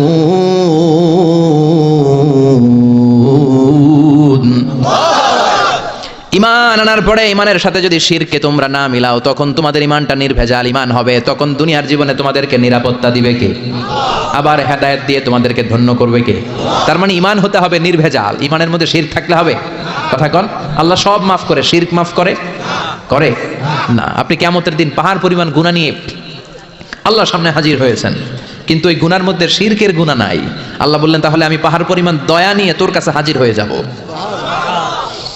আবার আমরা যখন নামাজে দাঁড়াই, আল্লাহ বললেন ওযু করলি ভালো কথা, মসজিদে ঢুকলি ভালো কথা, নামাজের কাতারেও দাঁড়ালি ভালো কথা, কিন্তু আগে বল শিরকের সাথে সম্পর্ক আছে নাকি?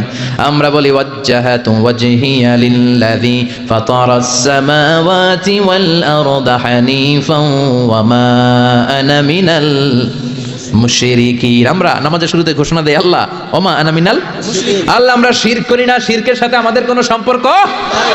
আবার যখন হজ করতে যাই, লক্ষ লক্ষ হাজী সাহেবান আরাফাতের ময়দানে কাঁদে, আল্লাহর কাছে ডাকে, আল্লাহরে ডাকতে থাকে। আল্লাহ বলে ডাকাডাকি পরে কর, হজ পরে কর, আগে বল শিরক করস নাকি? তখন সবাই ঘোষণা দেয় লাব্বাইক আল্লাহুম্মা লাব্বাইক, লাব্বাইক লা শারীকা লাক লাব্বাইক। আল্লাহ আপনার সাথে শরীক করি না, এই ঘোষণা দেওয়ার পরে এরপরে হজ কবুল হয়, এরপরে সালাত কবুল হয়। তাহলে ঈমান হতে হলে এটা নির্ভেজাল ঈমান হতে হবে। ওই ঈমানের সাথে শিরকের কোনো ছোঁয়া, কোনো ছিটে ফোঁটা সেখানে থাকতে পারবে না। আল্লাহ বলে ঈমান যদি নির্ভেজাল হয় আর যদি ঈমানটা পাকাপোক্ত হয়, তাহলে তোমাদের সাহায্যের জন্য গায়েবী মদদ আমি পাঠিয়ে দেব। সুবহানাল্লাহ। ওয়ালা তাহিনু ওয়ালা তাহজানু ওয়া আনতুমুল আ'লাউনা ইন কুনতুম মুমিনিন। ভয় নাই, বিপদ নাই, চিন্তা নাই। ঈমানদারের মতো যদি ঈমানদার হও, ঈমানটা যদি ওই রকম হয়, তাহলে কোনো চিন্তা নাই, আমি আল্লাহর সাহায্য তোমাদের সাথে আছে না নাই? নবীদের ঈমান ছিল সেই রকম ঈমান, ঈমানের মতো ঈমান। ঠিক কি না? নবী মুসার মতো ঈমান হলে রাস্তা হবে সাগর জলে, নবী ইউসুফের মতন ঈমান হলে একে একে দরজা খুলে, নবী ইব্রাহিমের মতন ঈমান যদি আজও থাকে বিদ্যমান, অগ্নিকুণ্ডে দেখতে পাবে খুবসুরত এক ফুল বাগান। সুবহানাল্লাহ পড়েন। এজন্য ইমানের মতো ইমান হলে সাহায্য পাঠাবে কে? আল্লাহ বললেন ওয়ালা তাহিনু ওয়ালা তাহজানু ওয়া আনতুমুল আ'লাউনা ইন কুনতুম মুমিনিন। ভয় পেও না, চিন্তা করো না, আল্লাহর সাহায্য আছে না নাই? বিপদ যত বেশি আসে, পরীক্ষা যত বেশি আসে, বিজয়ের পতাকা পতপত করে উড়ার সময়টা কাছে আসতে থাকে, ঠিক কি না? আকাশে যখন ঘুটঘুটে বেশি অন্ধকার দেখা যায়, প্রচন্ড অন্ধকারে যখন আকাশ একেবারে ছেয়ে যায়, রাত্রি যখন গভীর হয়ে যায়, সুবহে সাদিকের আলো আসার সময়টা কাছে আসতে থাকে, ঠিক কি না? গর্ভবতী নারীর পেটের প্রসব বেদনা যত বেড়ে যায়, নতুন মেহমান দুনিয়াতে আসার সময় ঘনাতে থাকে, তেমনি ইমানদারের উপর আযাব গজব অত্যাচার যত বাড়তে থাকে, ইসলামের বিজয়ের সময়টাও কাছে আসতে থাকে। এজন্য ইমান হতে হবে ইমানদারের মতো, ইমান হতে হবে পাক্কা ইমান। চিল্লায় বলেন ঠিক কি না? সে আল্লাহ বললেন قد أفلح المؤمنون الذين هم في صلاتهم خاشعون।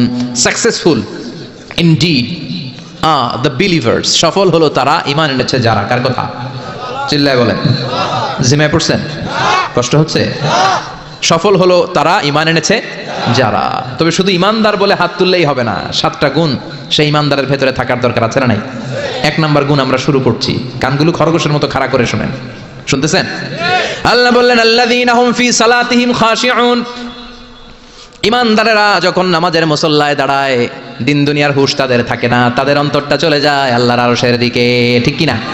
বিশ্বনবী বলতেন আনতা আবুদাল্লাহ কাআন্নাকা তারাহু, এমন ভাবে নামাজ পড়ো যেন তুমি আল্লাহরে দেখছো। ফা ইন লাম তাকুন তারাহু ফা ইন্নাহু ইয়ারাক। এটা যদি মনে করতে কষ্ট হয়, অন্তত এটা ভাবো যে আল্লাহ তোমায় দেখছে, ঠিক কি না? নামাজে যখন দাঁড়াবেন ভাববেন আমি আল্লাহরে দেখতেছি। এটা ভাবা অনেক কঠিন, এটা জানা লোকেরা পারে না। যদি না পারেন তাহলে অন্তত এটা ভাবেন যে আল্লাহ আপনারা দেখতেছে, আল্লাহ ইজ ওয়াচিং মি, আল্লাহ আমাকে দেখছে। তো আমি আল্লাহরে দেখতেছি আর আল্লাহ আমারে দেখতেছে। সুফিরা এটারে 2টা ক্লাস করছে, একটা নাম দিছে মুশাহাদা আর একটা নাম দিছে মুরাকাবা। মুশাহাদা মানে আমি নিজে দেখি, আর মুরাকাবা মানে আমি দেখি না, আমারে দেখে কে? কেউ যেটা দেখে না দেখে কে? কেউ যেটা শোনে না শোনে কে? আল্লাহ আপনারা দেখতেছে। নামাজের মুসল্লা এই চিন্তাটা করলে খুশু খুদু বাড়ায় দিবে কে? খুশু মানে ভয়। কার ভয়? কথা বলেন। যাদের হৃদয়ে আছে আল্লাহর ভয়, তারা কভু পথ ভুলে যায় না। আল্লাহর প্রেম ছাড়া এই দুনিয়ায় কারো কাছে কোনো কিছু চায় না। রাতের আধারে যারা সেজদাতে রয়, দু চোখের শ্রুতে নদী যেন বয়। রাতের আধারে যারা সেজদাতে রয়, দু চোখের শ্রুতে নদী যেন বয়। ছলনার হাতছানি যতই আসুক, পেছনে ফিরেও সে তাকায় না। যাদের হৃদয়ে আছে আল্লাহর ভয়, তারা কভু পথ ভুলে যায় না। আল্লাহর প্রেম ছাড়া এই দুনিয়ায় কারো কাছে কোনো কিছু চায় না, কারো কাছে কোনো কিছু চায় না, ঠিক কি না? খুশু মানে আল্লাহর ভয়। আল্লাহর ভয় নিয়ে যদি কেউ মুসল্লার মধ্যে নামাজের জন্য দাঁড়ায়, তার মন ডানে বায়ে কোনো দিকে যেতে পারে নাকি? কথা বলেন। তার নজরটা থাকবে তার সিজদার দিকে। বান্দা যখন সিজদা থেকে নজর ডানে নেয়, আল্লাহ বলে বান্দা ফিরে আয়। আবার যখন বাম দিকে নজর করে, আল্লাহ ডাক দিয়ে বলে আকবিল ইয়া ইবাদি, আকবিল, ফিরে আয়। আবার যখন উপরের দিকে তাকায় বলে ফিরে আয়। এরকম আছে না নাই? নামাজও পড়ে এমনি, নামাজও পড়ে আবার এমনি চায়, নামাজও পড়ে আবার ঘড়ির দিকে চায়, আছে না নাই? না, আল্লাহ বলে আকবিল, বান্দা ফিরে আয়, ফিরে আয়, তাকাবি তো সিজদার দিকে। 3 বার নজর ডানে বায়ে যখন ঘোরানো হলো, 3 বারও যখন নজর ফিরায় না, আল্লাহ তখন ডেকে বলে লা হাজাত আলী লা সলাতিক, এই নামাজের কোনো দরকার আমার নাই। যে আল্লাহর জন্য ওযু করলেন, সময় দিলেন, এতক্ষণ ধরে নামাজ পড়লেন, ওই আল্লাহ যদি বলে তোর নামাজের দরকার নাই, তো কারে দিলেন নামাজ? এজন্য নামাজের মধ্যে তাড়াহুড়ো করা যাবে? খুশু খুদু, খুশু মানে আল্লাহর ভয়। নামাজে যখন দাঁড়াবেন শুধু নিজেরাই মুসল্লি বানাবেন না, মনটারেও মুসল্লি বানাবেন। আমরা শুধু নিজেরা নামাজি হই, মনটারে নামাজি বানাই না। আমি ঠিকই আল্লাহু আকবার, মন চলে গেছে সৌদি আরব, মন চলে গেছে হিন্দি সিনেমার দিকে, মন চলে গেছে দোকানের দিকে, মন চলে গেছে ক্রিকেট খেলায়, আছে না নাই? উনি কিন্তু মুসল্লি, মসজিদে উনি কি মুসল্লি, উনি হাতে পায়ে একেবারে মুসল্লি, কিন্তু মনটারে মুসল্লি বানায় নাই। এজন্য মনটারেও নামাজি বানাতে হবে। আমরা বলি মনটারে কাজ দেন, মনটারে কখনো অলস বসে থাকতে দেয়া যায় না। আপনিও মুসল্লি হবেন, মনটারেও মুসল্লি বানাতে হবে, তা না হলে মন ডানে বায়ে ঘুরবে। মনের আরবি হচ্ছে কলব। কলব মানে যেটা নাড়াচাড়া করে, এটা এখন এদিকে, পরে ঢাকায়, এরপরে সৌদি আরব, এরপরে আমেরিকা। এটার পাসপোর্টও লাগে না, ভিসাও লাগে না, এটা খালি দৌড়ায়, ঠিক কি না? এই জন্য মনটারে নামাজি বানানোর দরকার আছে না নাই? এজন্য আল্লাহ বললেন ক্বাদ আফলাহাল মুমিনুনাল্লাযীনা হুম ফি সালাতিহিম খাশিউন। মুমিন বান্দাদের প্রথম গুণাবলী হলো মুমিন বান্দারা যখন নামাজে পড়ে মনটারে নিয়ে নামাজ পড়ে, নিজেও নামাজি মনটাও নামাজি, ঠিক কি না? আমাদের অনেকের নামাজে মন বসে না। আমাদের অনেকে বলে হুজুর নামাজে দাঁড়ালে মন সাথে থাকে না, নামাজে শুধু ভুল হয়, সূরা যে কয়বার পড়ে নিজেও জানি না, এরকম আছে না নাই? এদিকে ওদিকে চলে যায়। এখন মনটারে কিভাবে আপনি এক জায়গায় আনবেন, কনসেন্ট্রেট করবেন কিভাবে? বিশ্বনবী একবার মসজিদে ঢুকে দেখলেন এক সাহাবী নামাজ পড়তেছে, আল্লাহু আকবার, নামাজের মধ্যে এরকম করতেছে। এরকম করে না অনেকে? নামাজের পরে দাড়িও টানে, দাড়িও চুলকে, আছে না নাই? নামাজও পরে জামাও সোজা করে, নামাজও পরে দাড়িও টানে। বিশ্বনবী বললেন লাউ খাশাআত কলবুহু লা খাশাআত জাওয়ারিহুহু। এর অন্তরে যদি আল্লাহর ভয় থাকতো তাহলে এর অঙ্গ প্রত্যঙ্গের মধ্যেও এই ভয়ের ইম্প্যাক্ট পড়তো। এই সাহাবীর অন্তরে আল্লাহর ভয় নাই, খুশু নাই, এজন্য হাতে পায়ের মধ্যেও খুশু নাই, হাত একবার এদিকে নড়ে আরেকবার ওদিকে নড়ে। আমাদের এরকম সমস্যা আছে না নাই? বিশ্বনবী বললেন তোমাদের যদি খুশু খুদু নামাজের মধ্যে বাড়াতে মনে চায়, নামাজের মুসল্লায় দাঁড়িয়ে হৃদয়টারে যদি আল্লাহর আরশে পাঠিয়ে দিতে মনে চায়, তাহলে নামাজের মুসল্লায় যখন দাঁড়াবা মনে করবা এটাই হতে পারে জীবনের শেষ নামাজ। 5টা টিপস দিব আপনাদের মনোযোগ বাড়ানোর জন্য। 5টা। কয়টা? নামাজে মনোযোগায়ন কিভাবে করবেন 5টা টিপস খেয়াল করে রাখেন, কিভাবে নামাজের মনোযোগ বৃদ্ধি করবেন। টিপস নাম্বার 1, সল্লু সলাতান মুআদ্দিয়া, বিদায় নামাজ পড়বেন। মনে করবেন হতে পারে আজকের এই নামাজটাই আমার জীবনের শেষ নামাজ। এখন বাজে 10:30, আপনাকে বলা হলো আজ রাত 1টার দিকে আপনার জীবনের হায়াত ফুরিয়ে যাবে, চলে যাওয়া লাগবে না? আমাদের থাকতে পারবো আমরা? চলে যাওয়া লাগবে। রাত 1টায় মালাকুল মাউত চলে এসে রূহ কবজ করে নিয়ে যাবে। আর 1.5 ঘন্টা আপনার হাতে সময়। এই 1.5 ঘন্টায় আপনি নামাজ রোজা যা পারেন করে নেন, আপনার হুঁশ থাকবে? কথা কন। 1.5 ঘন্টা পরে আপনার মরণ। আপনি তাড়াতাড়ি করে ওযু করে আসবেন, যা নামাজে দাঁড়াবেন, মনে মনে ভাববেন আজকে জনমের মতো মাফ চাম আল্লাহর কাছে, আকাম কুকাম যা করছি সব কাইন্দা একেবারে মাফ করায় ফেলাম আল্লাহর কাছে, ঠিক কি না? সেদিন আপনি ওযু করবেন চমৎকার ভাবে পাঞ্জাবিটা পরে, আতর মেখে, টুপিটা পরে মুসল্লার মধ্যে দাঁড়িয়ে আল্লাহু আকবার বলে নামাজ শুরু করবেন। ওই দিনের নামাজে আপনার কোনো তাড়াহুড়ো নাই। আছে? আজীবন তাড়াহুড়ো করছেন, কিন্তু ওই দিন আপনার তাড়াহুড়ো নাই। ওই দিনের রুকুটা আপনার জীবনের শ্রেষ্ঠতম রুকু হয়ে যাবে। ওই দিনের সেজদাটা আপনার জীবনের শ্রেষ্ঠতম সেজদা হয়ে যাবে। ওই দিন আপনি সেজদায় পড়ে চোখের পানি দিয়ে জায়নামাজ ভিজিয়ে দিবেন। দিবেন না? কথা বলেন, দিবেন না? এর কারণ আপনি জেনে গেছেন এটাই আপনার জীবনের শেষ নামাজ, ঠিক কি না? তো এই যে প্রত্যেক নামাজের সময় মসজিদে যে আল্লাহু আকবার বলে যে দাঁড়াই, এই নামাজের পরে আবার কোনো নামাজের চান্স আমি জীবনে পাবো কিনা কোনো গ্যারান্টি আছে? চিল্লায় বলতে হবে, গ্যারান্টি আছে? আরো 30 মিনিট আমরা সবাই বেঁচে থাকবো, গ্যারান্টি? আরো 10 মিনিট বাঁচবো, গ্যারান্টি? শ্বাস যেটা ভিতরে নিলাম ফেলতে পারবো, কোনো গ্যারান্টি আছে? তাহলে প্রতিটা নামাজের সময় আমরা এই কথাটা ভাবি না কেন যে হতে পারে এই নামাজটাই আমার জীবনের শেষ নামাজ, হতে পারে আজকের এই সেজদাটা আমার জীবনের শেষ সেজদা। চিল্লায় বলেন ঠিক কি না? বিশ্বনবী শিখায় দিলেন মনোযোগায়নের প্রথম পদ্ধতি। নামাজে মনোযোগ থাকে না, মনোযোগ যদি বাড়াতে চাও ভাবো এটাই হতে পারে জীবনের শেষ নামাজ। সল্লু সালাতান মুআদ্দি, পারফর্ম দ্য সালাহ as if this is your last and final prayer. এমন ভাবে নামাজ পড়ো মনে করো এটাই হতে পারে জীবনের শেষ নামাজ। আজকে থেকে প্রত্যেকবার আল্লাহু আকবার বলার সময় এটা ভাবতে পারবো না আমরা যে হতে পারে এই নামাজটা আমার শেষ নামাজ। এই চিন্তাটা মাথার মধ্যে রাখার দরকার আছে না নাই? সাইয়েদনা আলী রাদিয়াল্লাহু তাআলা আনহু উনি যখন নামাজে দাঁড়াতেন দিন দুনিয়ার হুঁশ থাকতো না। উনার পায়ের মধ্যে জিহাদের ময়দানে তীর ঢুকেছে, তীর বের করতে গেলেই চিৎকার মারে, কাউরে তীর ধরতে দেয় না। বিশ্বনবী বললেন বেলাল আকিমিস সালাহ, নামাজের একামত দাও। নামাজ শুরু করার আগে এক সাহাবীরা বললেন নামাজের মাঝখান দিয়ে যে তুমি আলীর পা থেকে টেনে তীর বের করবে, কারণ আমি জানি আমার মেয়ের জামাই আলী যখন নামাজের যায় নামাজে দাঁড়ায় দিন দুনিয়ার কোনো হুঁশ আলীর আর থাকে না। একামত হলো আল্লাহু আকবার, আল্লাহু আকবার। বিশ্বনবী নামাজ শুরু করলেন, রুকু দিলেন, সিজদা দিলেন। দ্বিতীয় রাকাতের জন্য যখন দাঁড়ালেন বিশ্বনবীর কথা মতো এই সাহাবী যে কাতারের মাঝখানে সাইয়েদনা আলীর পা থেকে গায়ে যত জোর ছিল টান মেরে তীর বের করেছে, ফিনকে দিয়ে রক্ত বের হয়েছে। সাইয়েদনা আলী মুহূর্তের জন্য টের পায় নাই। নামাজ শেষ, সালাম ফিরালেন, তাকিয়ে দেখে পায়ে তীর নাই, চারদিকে শুধু রক্তের বন্যা। বিশ্বনবী বললেন ও আলী চিন্তা করো না, আমার কথা মতো এক সাহাবী তোমার পা থেকে তীর বের করেছে। আমি জানি যখন তুমি নামাজের মুসল্লায় দাঁড়িয়ে যাও তোমার মনটা দুনিয়ায় থাকে না, তোমার মনটা আল্লাহর আরশের দিকে চলে যায়। তোমার নামাজের মধ্যে খুশু খুদু এত বেড়ে যায়, আখিরাতের কথা এত তোমার স্মরণ হয়ে যায়, নামাজের মধ্যে তোমার পায়ের তীর টেনে বের করেছে, 1 সেকেন্ডের জন্যও তুমি টের পাও নাই রে আলী। সুবহানাল্লাহ। উনি মনে করতেন এটাই জীবনের শেষ নামাজ।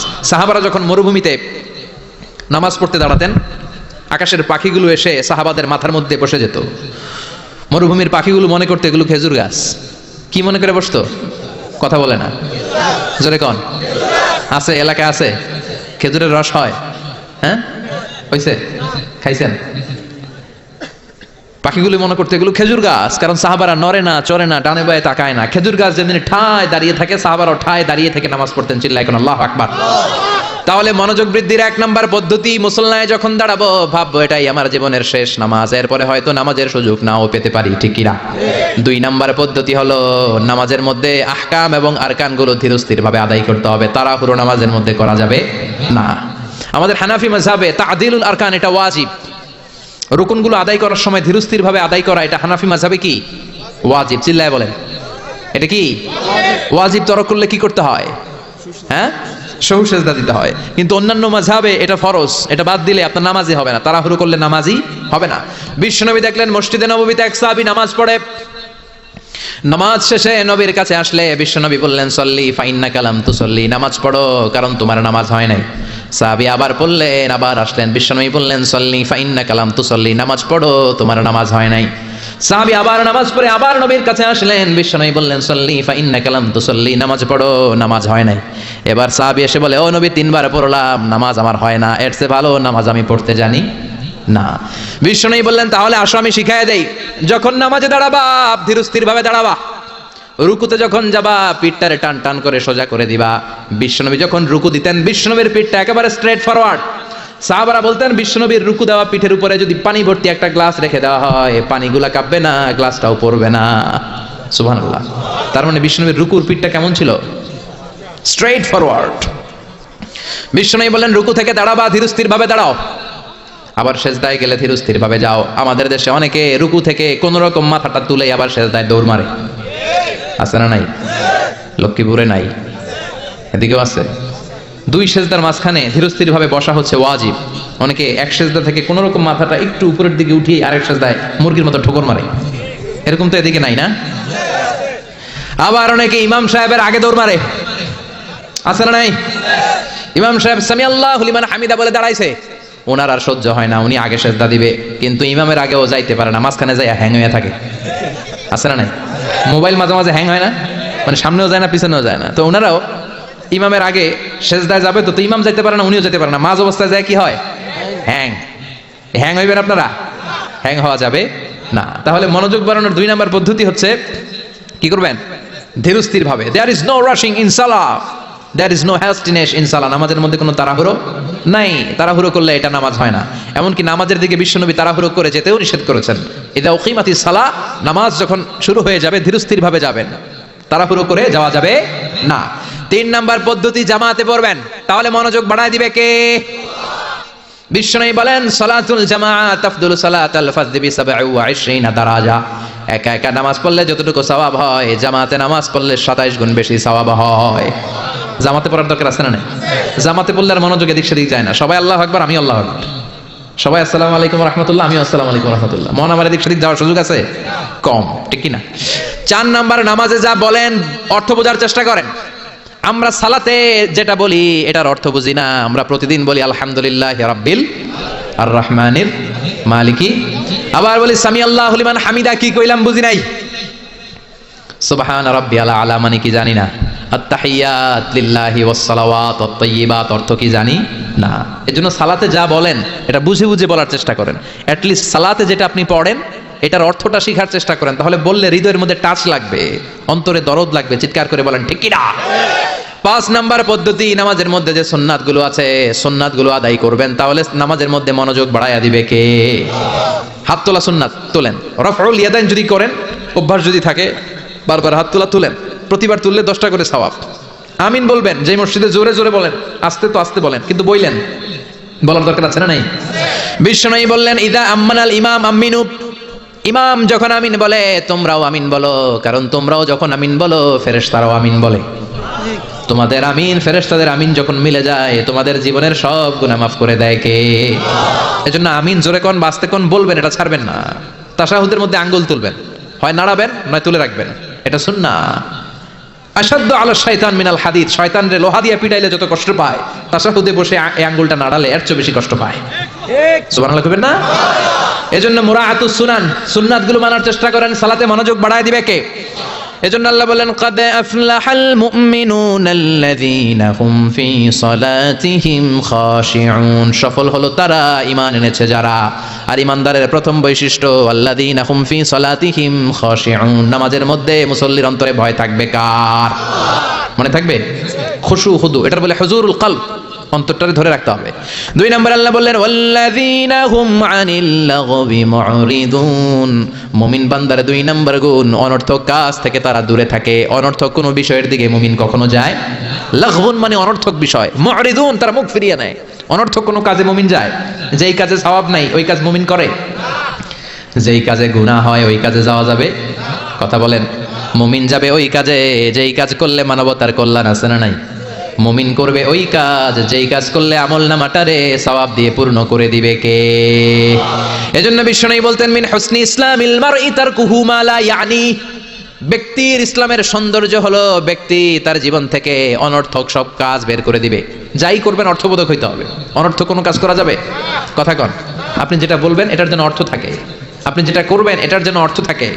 আপনি যে অর্থটা খরচ করবেন, সম্পদ খরচ করবেন, এটাও অনর্থক, অপ্রয়োজনে খরচ করা যাবে?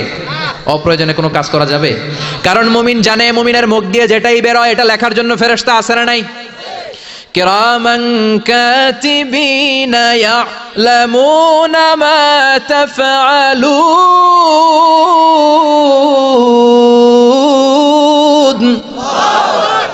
যাই করি ভালো হোক কিংবা মন্দ হোক লিখে রাখার জন্য কিরামান কাতিবিন আছে না নাই? আবার মুমিন জানে মা ইয়ালফিযু মিন কাউলিন ইল্লা লাদাইহি রাকীবুন আতীদ, মুমিন তার মুখ দিয়ে যেটা বের করে সেটা লিখে রাখার জন্য ফেরেশতা আছে না নাই?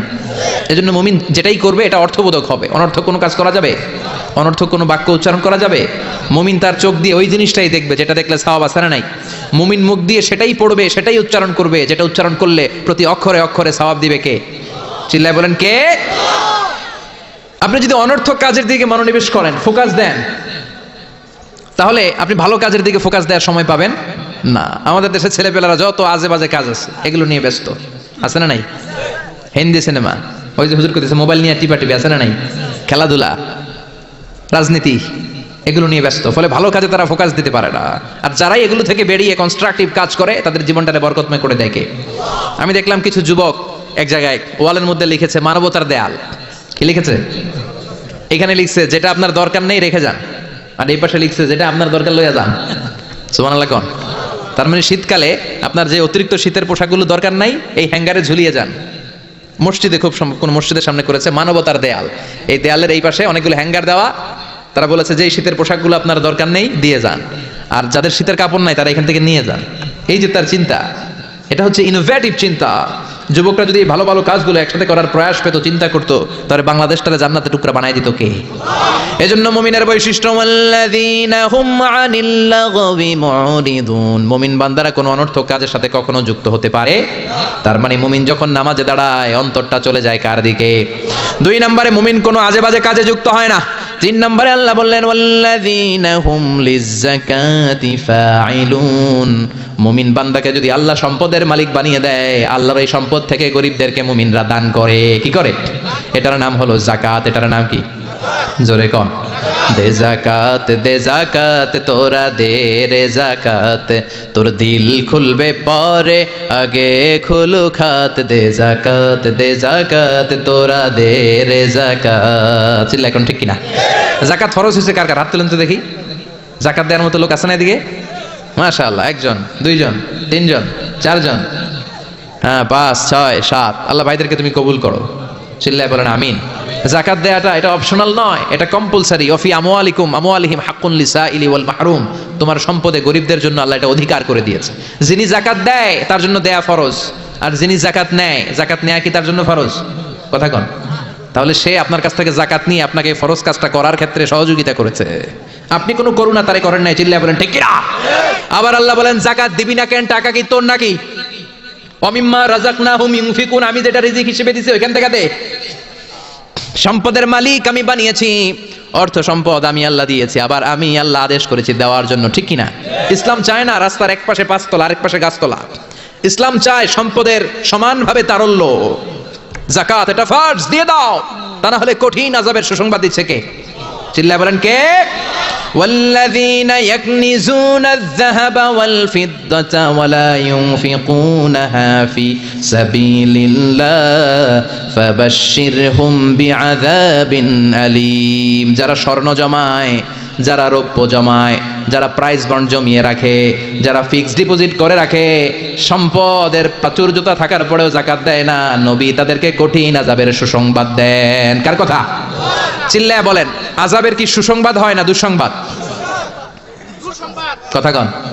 কিন্তু আল্লাহ এখানে বলছে সুসংবাদ। আল্লাহ বুঝাতে চাইলেন আযাবটা বড় করা হবে, ডেঞ্জারাস হবে, মাইটটা বড় ডেঞ্জারাস। আল্লাহ ছাড় দেয় কিন্তু ছেড়ে দেয় না। আল্লাহ ছেড়ে দেয়, কি দেয়? ছাড় দেয়, ছেড়ে দেয় না। আযাবটা বড় করা হবে, মাইটটা বড় ডেঞ্জারাস হবে যারা যাকাত ফরজ হওয়ার পরেও দেয় না। এটা বোঝানোর জন্য আল্লাহ বললেন কঠিন আযাবের দুঃসংবাদ না, বললেন সুসংবাদ দেন। ছেলে পরীক্ষায় ইংরেজিতে ফেল করছে, মা বলে চান্দু ইংরেজিতে ফেল করছো, তোর বাপে আসুক, এমন মাইট দিবে, মাইট দিলে মজা টের পাবি। অমিয়া মাইট দিলে কি মজা লাগে? কি লাগে? ব্যথা লাগে। তো মজার কথা বললেন কেন? মাইটটা যে করা হবে, মাইটটা কি হবে? করা হবে। এজন্য যাকাত ফরজ হওয়ার পরে যারা যাকাত দেয় না তাদের জন্য করা মাইর আল্লাহর কাছে আছে না নাই? চিল্লায় বলেন। অনেকে দেখবেন যাকাতের শাড়ি দেয়, যাকাতের লুঙ্গি দেয়। যাকাতের শাড়ি বলতে কোনো শাড়ি আছে? কথা কন। এমন শাড়ি, এমন পাতলা শাড়ি একবার ধুইলে দ্বিতীয়বার আর পরা যায়। শাড়ি আপনার দিকে বেসকি দিয়ে চাই থাকবে, রং নাই, আছে না নাই? আবার এই শাড়ি লুঙ্গিগুলো নেওয়ার জন্য যারা লাইন ধরে ঢুকে এরাও পদপৃষ্ট হয়ে মারা যায়, আছে না নাই? কিছু ভিডিও ক্লিপসে আমরা দেখলাম যে হাজার হাজার মানুষ এই পাতলা বাজারের সবচাইতে নিম্নমানের সুতা দিয়ে বানানো যাকাতের শাড়ি নেওয়ার জন্য এসেছে, ধাক্কা ধাক্কি আর ভিড়ে পদপৃষ্ট হয়ে অনেকগুলো মহিলা মারা গিয়েছে। কিয়ামতের দিন এই যাকাত নামের এই কলঙ্ক সাজানোর জন্য যে এই আয়োজন করেছিল তাকে আল্লাহর সুপ্রিম কোর্টের কাঠগড়ায় জবাবদিহিতা করতে হবে। চিল্লায় বলেন ঠিক কিনা? যাকাত এটা ছেলে খেলা না, এটা পুতুল খেলা না। এটা যেমন মনে চায় কিছু টাকা পয়সা মানুষের হাতে হাতে 200 করে দিলাম, এইটা না। একজনকে এমন ভাবে যাকাত দাও যেন ওই টাকা দিয়ে তার কর্মসংস্থান হয়, ওই টাকা দিয়ে যেন রুজি রোজগার করে কিছু খেতে পারে, ঠিক কিনা? বুঝতে পেরেছেন? যাকাতের টাকা এমন না 10 টাকা করে আমি 500 জন ফকিরে দিয়ে দিলাম, এটা নয়। একজনের একটা সিএনজি কিনে দেন, তাহলে সিএনজি চালায়া সে তার ফ্যামিলিকে ভরণ পোষণ দিতে পারবে, আর কোথাও যে হাত পাতা লাগবে না। একটা গাভী কিনে দেন, গাভীর দুধ বিক্রি করে ওর জীবন চলে যাবে, ঠিক কিনা? একটা টঙের দোকান, চায়ের দোকান করে দেন, ঝালমুড়ির দোকান বানায় দেন, ওইটা বিক্রি করে করে ওর জীবন চলে যাবে, সুন্দর চলবে, ফ্যামিলিটা চলবে, আর কোথাও যে তার হাত পাতা লাগবে। এটা হচ্ছে যাকাত দেওয়ার পদ্ধতি। আল্লাহ আমাদেরকে বোঝার তৌফিক দাও। চিল্লায় পড়েন আমিন। এরপর আল্লাহ বললেন ওয়াল্লাযীনা হুম লিফুরুজিহিম হাফিযুন। মুমিন বান্দার 4 নম্বরে গুণ, তারা তাদের লজ্জাস্থানের হেফাজত করে, তাদের প্রাইভেটকে তারা হেফাজত করে। লজ্জাস্থানের হেফাজত, যুবকদের ওয়াজ। বিশ্বনবী বলেন মাইয়াদমান লি মা বাইনা লিহিয়াইহি ওয়া মা বাইনা রিজলাইহি আদমান লাহুল জান্নাহ। আমার কোন উম্মত তার 2 চোয়ালের মাঝখানে যা আছে, মানে জিহ্বা, এই জিহ্বা আর 2 পায়ের মাঝখানে যা আছে তার প্রাইভেট, তার লজ্জাস্থানের গ্যারান্টি যদি আমারে দেয় যে এই 2টা অঙ্গের কোনো পাপ গুনাহ সে করবে না, আমি তাকে জান্নাতের গ্যারান্টি দেই। সুবহানাল্লাহ। বাড়িতে যাই বলেন। এজন্য আল্লাহ বললেন যুবকেরা খবরদার, নজরকে নিচের দিকে করো। قل للمؤمنين يغضوا من أبصارهم ويحفظوا فروجهم। আল্লাহ বললেন ও যুবক, নজরটারে নিচের দিকে নামাও, কারণ নজরটা বড় ভয়ঙ্কর। আন-নাযার সাহমুন মাসমুম মিন সিহামি ইবলিস। এই নজর হচ্ছে শয়তানের বিষ মাখানো তীরবানের মধ্য থেকে ভয়ঙ্কর একটা তীরবান। এই তীর দিয়ে শয়তান যুবক যুবতীদেরকে কাবু করে ফেলে, ঠিক কি না? প্রথমে নজর, হুট করে কেউ পাপ কাজ করে না, আগে নজর, তারপরে স্পর্শ, তারপরে পাপ কাজ, আছে না নাই? এজন্য নজরের হেফাজত করতে বলেছে কে? আল্লাহ বললেন ওয়াল্লাযীনা হুম লিফুরুজিহিম হাফিযুন। মুমিন বান্দার 4 নাম্বার গুণাবলী হলো মুমিন বান্দারা তাদের লজ্জাস্থানের হেফাজত করে, তারা তাদের নজরকে হেফাজত করে। বিশ্বনবী নিজের মেয়ের জামাতা আলীরে বললেন ও আলী, নজরকে বাঁচাও। ভুল করে নজর যদি একবার কোন নারীর চেহারার দিকে পড়ে যায়, রে আলী, দ্বিতীয়বার দিও না। একবার ক্ষমা, দ্বিতীয়বার গুনাহ, ঠিক কি না? এজন্য নজর হেফাজতের দরকার, আছে না নাই? কয়টা গেল? 4টা। এরপর আল্লাহ বললেন ওয়াল্লাযীনা হুম লিআমানাতিহিম ওয়া আহাদিহিম রাউন। মুমিন বান্দার 5 নাম্বার গুণাবলী হলো মুমিন বান্দারা আমানতের খেয়ানত করে না, করে আমানতের হেফাজত করে, আর প্রতিশ্রুতি দিলে প্রতিশ্রুতি রাখে। আমানত, ট্রাস্টওয়ার্দিনেস। বিশ্বনবীর নাম ছিল আল আমিন, as-সাদিক আল আমিন। মক্কায় বিশ্বনবীর চাইতে বিশ্বস্ত কেউ ছিল? চিল্লায় বলেন। সবাই এসে বিশ্বনবীর কাছে আমানত রেখে যেত। দল করতো আবু জাহেলের, দল করে কার? আমানত রাখে কার কাছে? সুবহানাল্লাহ কইবেন না? লোকজন যখন তায়েফে বেড়াতে যেত, দামি দামি জিনিস এনে বিশ্বনবীরে বলতো আব্দুল্লাহর বেটা মুহাম্মদ, এই দামি জিনিসটা তোমার কাছে রাখলাম, রাখো। বিশ্বনবী বলতেন দল করো আবু জাহিল্লার কাছে রাখো। তারা বলতো আবু জাহিলের কাছে রাখা যাবে না, কারণ আবু জাহিল্লাই ডাকাত, খাইয়া ফেলাইব। কথা কন, খাইয়া ফেলে না? ব্রিজ ভেঙে গেলে দেখা যায় যে রড নাই, আছে কি? তার মানে লোহা গেছে কই, রড কই? এক একটার পেটের ভিতরে আল্লাহ 10টা করে পাকস্থলী দিচ্ছে। কথা কন, 10টা পাকস্থলী না হইলে লোহা হজম করা যায়? কথা বলেন। সিমেন্ট খাইয়া ফেলায়, টিন খায়, টিন আছে না নাই? পারলে পুরা দেশটা খাইয়া ফেলায়। ওই যে কয় শেয়ার বাজার খাইয়া ফেলায়, আছে না নাই? হলমার্ক খাইয়া ফেলায়, দেশটারে খাইয়া ফেলায়, আছে না নাই? আমানতের খেয়ানত করা যাবে না। ইন্নাল্লাহা ইয়া'মুরুকুম আন তু'আদ্দুল আমানাতি ইলা আহলিহা। আল্লাহ অর্ডার করেছেন আমানতের হকদার যে হাতে পৌঁছে দাও। কার কথা? আল্লাহ। আমানতের যে খেয়ানত করে বিশ্বনবী তারে বলেছেন মুনাফিক। মুনাফিকের কয়েকটা আলামত বলেছেন বিশ্বনবী। আয়াতুল মুনাফিকিস সালাস, ইদা হাদ্দাসা কাযাবা, মুনাফিক যখন কথা বলে মিথ্যা বলে। ওয়া ইদা ওয়াআদা আখলাফা, ওয়াদা দিলে খেলাফ করে। ওয়া ইদা আতুমিনা খানা, আমানত রাখলে আমানতের খেয়ানত করে। ঠিক কি না? আমানত এটা ব্যাপক বিষয়। এই যে আপনার সুস্বাস্থ্য, এটা আপনার কাছে আমানত। আপনার চেহারা সুন্দর, এটা আমানত। আপনার স্ত্রী, আপনার সন্তান আপনার কাছে আমানত। আপনি সমাজে খুব ফেমাস, এটা আপনার কাছে আমানত। যাকে আল্লাহ যেই দায়িত্ব দিয়েছে ওইটা আল্লাহ তার কাছে আমানত রেখেছে। ঠিক কি না? ইমাম সাহেব মসজিদের সবকিছু আপনার কাছে আমানত। চেয়ারম্যান সাহেব আপনার কাছে এই ইউনিয়ন পরিষদের সবকিছু আমানত। মেম্বার সাহেব আপনারও আমানত। আবার যিনি মেম্বার অফ দ্য পার্লামেন্ট, এই নির্বাচনী এলাকা পুরোটাই আপনার কাছে আমানত। চিল্লা এখন ঠিক কিনা? যিনি মন্ত্রী, পুরো মন্ত্রণালয় আপনার কাছে আমানত। 47 সদস্যের বিশাল বহর নিয়ে মন্ত্রণালয় করা হলো, তাদের কাছে বাংলাদেশটা আমানত। ও প্রধানমন্ত্রী, আপনার কাছে আমার লাল সবুজের পতাকাটা আমানত। সেনাবাহিনীর কাছে দেশের ভূখণ্ড রক্ষা করা আমানত। ঠিক কিনা? মেম্বার অফ দ্য পার্লামেন্ট, আপনার নির্বাচনী এলাকায় যদি ইয়াবার আসর জমে, ওই ইয়াবার আসর যদি আপনি ভেঙে না দেন, আপনার নির্বাচনী এলাকায় যদি টেন্ডারবাজি হয়, আপনার নির্বাচনী এলাকায় যদি চাঁদাবাজি হয়, আপনার নির্বাচনী এলাকায় যদি যৌতুকের জন্য কোনো মায়ের গায়ে হাত দেয়া হয়, কিয়ামতের দিন আল্লাহ আপনারে ছাড়বে না। ঠিক কি না? এই সমাজটা রক্ষা করা তোমার আমানত। আপনার এলাকায় যদি কেউ ধর্ষিতা হয়, কিয়ামতের দিন এটার বিচার আছে না নাই? দুনিয়ার বুকে বিচার নাই, কিন্তু আখিরাতে বিচার আছে না নাই? এক একজন জনপ্রতিনিধির কাছে যে কত বড় আমানত। শীতের রাতে, কনকনে শীতের রাতে বাস স্ট্যান্ডে, রিক্সা স্ট্যান্ডে, সিএনজি স্ট্যান্ডে কম্বল নাই, কাঁথা নাই, লোকগুলো ঘুমায়, এদের গায়ে কাঁথা দিয়ে দাও আপনার দায়িত্ব। চিল্লা এখন ঠিক কিনা? পথ শিশুগুলোরে সেবা করা আপনার দায়িত্ব। সুবিধা বঞ্চিত মানুষগুলোরে ভাতা দেওয়া আপনার দায়িত্ব। আপনার এরিয়ার মধ্যে যা কাম কুকাম হয় এগুলো সব আপনার উপর আমানত ছিল। চিল্লা এখন ঠিক কিনা? এটা ব্যাপক বিষয়। মুমিনের কাজ হচ্ছে আমানতের খেয়ানত করে না। যার যে দায়িত্ব সে আমানতকে পূর্ণ করে দেয়। সে আমানতের খেয়ানত করে না, আমানতের হেফাজত করে। আবার বিশ্বনবী বললেন, কারো কোনো গোপন জিনিস যদি তুমি জেনে যাও, এটা লোক লুকিয়ে রাখা, এটা তোমার জন্য আমানত। ঠিক কিনা?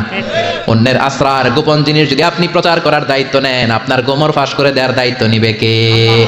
এজন্য আল্লাহ বললেন, ওয়াল্লাযীনা হুম লিআমানাতিহিম ওয়া আহদিহিম রাউন।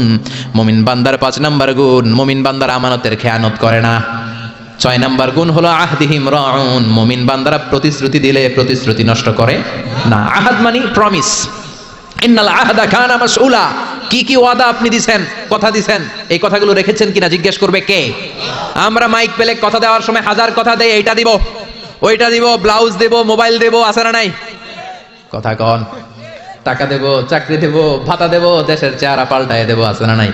পরে সময় মতো সব ভুলে যায়, ডিগবাজি মারে, এরকম আছে না নাই?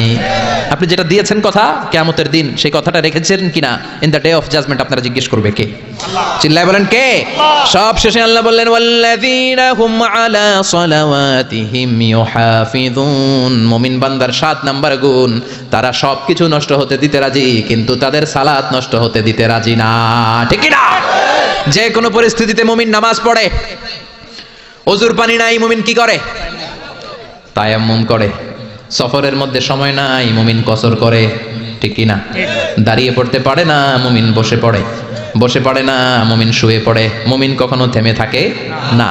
আপনি প্লেনে আছেন তখন নামাজ পড়েন, জাহাজের মধ্যে আছেন তখন নামাজ পড়েন, জমিনে আছেন তখনও পড়েন। গোটা বিশ্বের সব মানুষের জন্য এই জমিনটারে নামাজের জায়গা বানিয়ে দিয়েছে কে? মুমিন সব কামাই দেয়, নামাজ কামাই দেয় না। এই জন্য 7 নম্বরে বললেন ওয়াল্লাযীনা হুম আলা সালাওয়াতিহিম ইউহাফিজুন।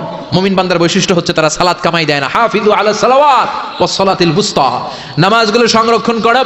কিয়ামতের দিন নামাজের হিসাব আগে নেবে কে? আউয়ালু মা ইউহাসাবু বিহিল আবদু ইয়াউমাল কিয়ামাতি আস-সালাহ। কিয়ামতের দিন সর্বপ্রথম হিসাব হবে নামাজের হিসাব। নামাজের হিসাব যদি সহজ হয়ে যায় পুরো আমলনামাটারে সহজ করে দিবে কে? আর নামাজের হিসাবে যদি গন্ডগোল লেগে যায় পুরো আমলনামার মাঝখানে প্যাঁচ লাগাইয়া দিবে কে? এজন্য মুমিন সব সময় নামাজ পড়ে জামাতে। কিভাবে? সালাতে কায়েম করো, সালাতে কায়েম করো, হবে সম্মানী তুমি, হবে জান্নাতি তুমি, হবে সম্মানী তুমি, হবে জান্নাতি তুমি, দিবে কাল হাসরে শীতল ছায়া আরশে আজিম। রব্বিয়াল আলা রব্বিয়াল আযীম, রব্বিয়াল আলা রব্বিয়াল আযীম। ঠিক কি না? নামাজগুলো জামাতে পড়া যাবে।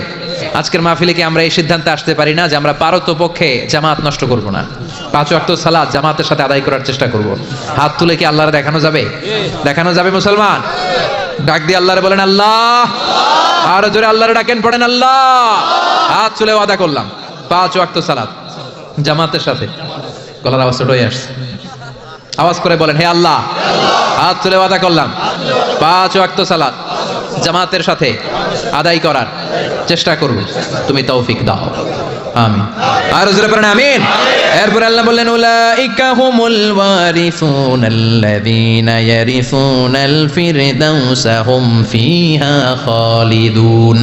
এই 7টা গুণ যদি কোনো মুমিন তার জীবনের মধ্যে ধারণ করতে পারে, বাবা মারা গেলে যেমনি ছেলেরা সম্পদের ওয়ারিস হয়, ওই মুমিন বান্দাদেরকে জান্নাতুল ফেরদাউসের ওয়ারিস বানায়া দিবে কে? মানতে রাজি আছেন তো? প্রথমে কি বলছি? আল্লাযীনা হুম ফি সালাতিহিম খাশিউন। মুমিন যখন নামাজে দাঁড়ায় অন্তরে আল্লাহর ভয় নিয়ে নামাজে দাঁড়ায়, এদিক সেদিক তার মন ছোটাছুটি করে। 2 নম্বরে বলেছি ওয়াল্লাযীনা হুম আনিল লাগবি মুরিদুন। মুমিন অনর্থক কাজকে এড়িয়ে চলে, মুমিন যা করে ভালোটা করে, কল্যাণের পথে চলে। ঠিক কি না? তারপরে বলেছি ওয়াল্লাযীনা হুম লিয-যাকাতি ফাইলুন। মুমিন দান করে, অল্প দান করলেও এটারে কিয়ামতের দিন বড় করে দিবে কে? আল্লাহ। এরপরে মুমিন তার লজ্জাস্থানের হেফাজত করে। তারপরে মুমিন যদি মুমিনের কাছে আমানত রাখা হলে ওই আমানতের হেফাজত করে। তারপরে মুমিন যদি কারোর কাছে ওয়াদা দেয়, কোনো প্রতিশ্রুতি দেয়, প্রতিশ্রুতি রক্ষা করে। তারপরে মুমিন সব কামাই করে কিন্তু নামাজ কামাই করে। ওয়াল্লাযীনা হুম আলাস সালাওয়াতি ইউহাফিজুন। তারা সালাতকে হেফাজত করে, সব নষ্ট হয় তাদের সালাত নষ্ট হয় না। চিল্লায় এখন ঠিক কিনা? এই 7টা গুণ কোন মুমিনের মধ্যে থাকলে তার জান্নাতের মালিক বানায় দিবে কে? এই 7টা বৈশিষ্ট্যের উপর, গুণের উপর কি আমরা আমল করতে পারি না? পারবো না ইনশাআল্লাহ? আল্লাহ আমাদের সবাইকে কথাগুলো বুঝার ও আমল করার তৌফিক দান করুক। আমরা পড়ি আমিন। যা বলেছি কোরআন সুন্নাহর আলোকে বলেছি, বানিয়ে বলি নাই। তারপরে আমার মনের অজান্তে কোনো মিস ইনফরমেশন যদি আমার মুখ ফসকে বেরিয়ে যায়, সেগুলো যেন আল্লাহ তাআলা আমাদের স্মৃতিপট থেকে মুছে দেয়। পড়েন আমিন। সত্য, সুন্দর, কল্যাণকর, হকের পক্ষে যা বললাম তার সবটুকু আল্লাহ তাআলা প্রথমে আমাকে আমলের তৌফিক দান করে এবং আপনাদের সবাইকে যেন আমলের তৌফিক দান করে। আমরা পড়ি আমিন। আপনারা সবাই ভালো থাকবেন, সুস্থ থাকবেন, সুন্দর থাকবেন। আবার হয়তো দেখা হয়ে যাবে কোনো তাফসীরুল কোরআনের ময়দানে। সুবহানাকাল্লাহুম্মা ওয়া বিহামদিকা আশহাদু আল্লা ইলাহা ইল্লা আনতা আস্তাগফিরুকা ওয়া আতুবু ইলাইক। বসেন। এই উঠলেন কেন? এখানে উঠছেন কেন? প্রোগ্রাম শেষ হয়েছে? শুরুতে কথা দিয়েছেন ওয়াল্লাযীনা হুম লিআমানাতিহিম ওয়া আহদিহিম রাউন। মুমিন বান্দারা কথা দিলে কথা রাখে। শুরুতে কথা দিয়েছেন, একসাথে যাবেন, উঠলেন কেন? ইয়া রাব্বি লাকাল হামদু কামা ইয়ানবাগি লিজালালি ওয়াজহিকা ওয়া আযীমি সুলতানিক। লাকাল হামদু বিল ঈমান, লাকাল হামদু বিল ইসলাম, লাকাল হামদু বিল কুরআন। রব্বানা আতিনা ফিদ দুনিয়া হাসানাহ ওয়া ফিল আখিরাতি হাসানাহ ওয়া কিনা আযাবান নার। রব্বানা যালামনা আনফুসানা ওয়া ইল্লাম তাগফির লানা ওয়া তারহামনা লানাকুনান্না মিনাল খাসিরিন। ওয়া বিশাল আকাশের মালিক, জমিনের মালিক, নবমণ্ডল ভূমণ্ডল মালিক, তোমার আকাশ বাতাস চন্দ্র সূর্য নবমণ্ডল ভূমণ্ডলের তুলনায় আমাদের হাত দুইটা একেবারেই ছোট্ট রে আল্লাহ।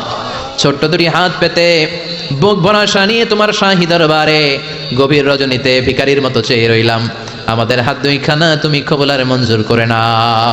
মাবুদ, আমরা সবাই গুনাহগার, গুনাহমুদের বেশুমার। এমন কোন গুনাহ নাই আমরা করি নাই, সাগীরা কাবীরা, জেনে না জেনে, ইচ্ছায় অনিচ্ছায়, শিরকে বেদাতি, বন্ধুর পাল্লায় পড়ে, শয়তানের ওয়াসওয়াসায় পড়ে হাজার হাজার গুনাহ করেছি। আল্লাহ, আজকে তাফসীর মাহফিল শেষে বরকতময় রজনীতে তোমার প্রিয় বান্দাদের সাথে করে তোমার দরবারে দুটি হাত পেতে বসে রইলাম, আমাদের জিন্দেগির সব গুনাহ তুমি মাফ করে দাও। আব্বা আম্মা, দাদা দাদি, নানা নানি, চাচা চাচি, খালা খালো, মামা মামি, শ্বশুর শাশুড়ি, আত্মীয় স্বজন, পাড়া প্রতিবেশী, দেশি খেসি, সবাইকে তুমি মাফ করে দাও। আমাদের যত আত্মীয় স্বজন কবরের বাসিন্দা, কবরগুলোর জান্নাতের বাগান বানিয়ে দাও। রাব্বুল আলামিন কালামুল্লাহ মাজিদ থেকে 23তম সূরার প্রথম 10 আয়াতের তাফসীরে শুনলাম রব্বুল আলামিন মুমিনদের 7টি বৈশিষ্ট্যের কথা তুমি বলেছো। এই 7টা বৈশিষ্ট্য ধারণ করে আমরা যেন জান্নাতুল ফেরদাউসের মালিক হতে পারি, তৌফিক দাও। যারা টাকা দিয়ে, পয়সা দিয়ে, বুদ্ধি দিয়ে, পরামর্শ দিয়ে আজকের এই চমৎকার কোরআনের বাগানটারে সফল করলো, কিয়ামতের দিন কঠিন মুসিবতের কালে আজকের মাহফিলটারে নাজাতের ওসিলা বানিয়ে দাও। রব্বুল আলামিন আমাদের মধ্য থেকে যারা অসুস্থ তাদের সুস্থ করে দাও। চাকরি যারা করে চাকরিতে বরকত দাও, ব্যবসা করলে ব্যবসায় বরকত দাও। রব্বুল আলামিন প্রবাসী ভাইয়েরা দোয়া চেয়েছে, তাদের নেক মাকাসেদগুলো তুমি পূরণ করে দাও। আমার বাংলাদেশের উপর তুমি তোমার খাস রহমত আর বরকত নাজিল করো। এ লক্ষ্মীপুর এলাকার প্রতিটা ঘরকে জান্নাতি ঘর হিসেবে কবুল করো। এলাকার মাদেরকে, বোনদেরকে কবুল করো। এলাকার যুবক ভাইদেরকে কবুল করো। 5 ওয়াক্ত সালাত আমরা জামাতের সাথে আদায় করার চেষ্টা করব বলে দুহাত তুলে ওয়াদা করলাম, ওয়াদা পালনের তৌফিক দাও। রব্বুল আলামিন আমার দেশের উপর খাস রহমত নাজিল করো। যতদিন বাঁচি তোমার গোলামের মতো বেঁচে থাকার তৌফিক দাও। যতদিন বাঁচি হকের উপর বেঁচে থাকার তৌফিক দাও। যতদিন বাঁচবো কোরআন সুন্নাহ অনুযায়ী যেন জীবনটারে চালাতে পারি, তৌফিক দাও। আমার যখন ফুরাবে দিন, আসবে গহীন রাতি, থেকো আল্লাহ দু নয়নে হয়ে চির সাথী। আসবে গহীন রাতি। রব্বুল আলামিন ক্ষণস্থায়ী দুনিয়া ছেড়ে যেদিন পরপারে পাড়ি জমাবো, সেই কঠিন মুহূর্তে বিশ্বনবীর নূরানি চেহারাটা দেখে দেখে, বিশ্বনবীর শেখানো এই মধুর কালিমাটুকুন জপতে জপতে, ঈমান নিয়ে, শাহাদাতের মৃত্যু নিয়ে যেন আমরা সবাই বিদায় নিতে পারি। লা ইলাহা ইল্লাল্লাহু মুহাম্মাদুর রাসূলুল্লাহ।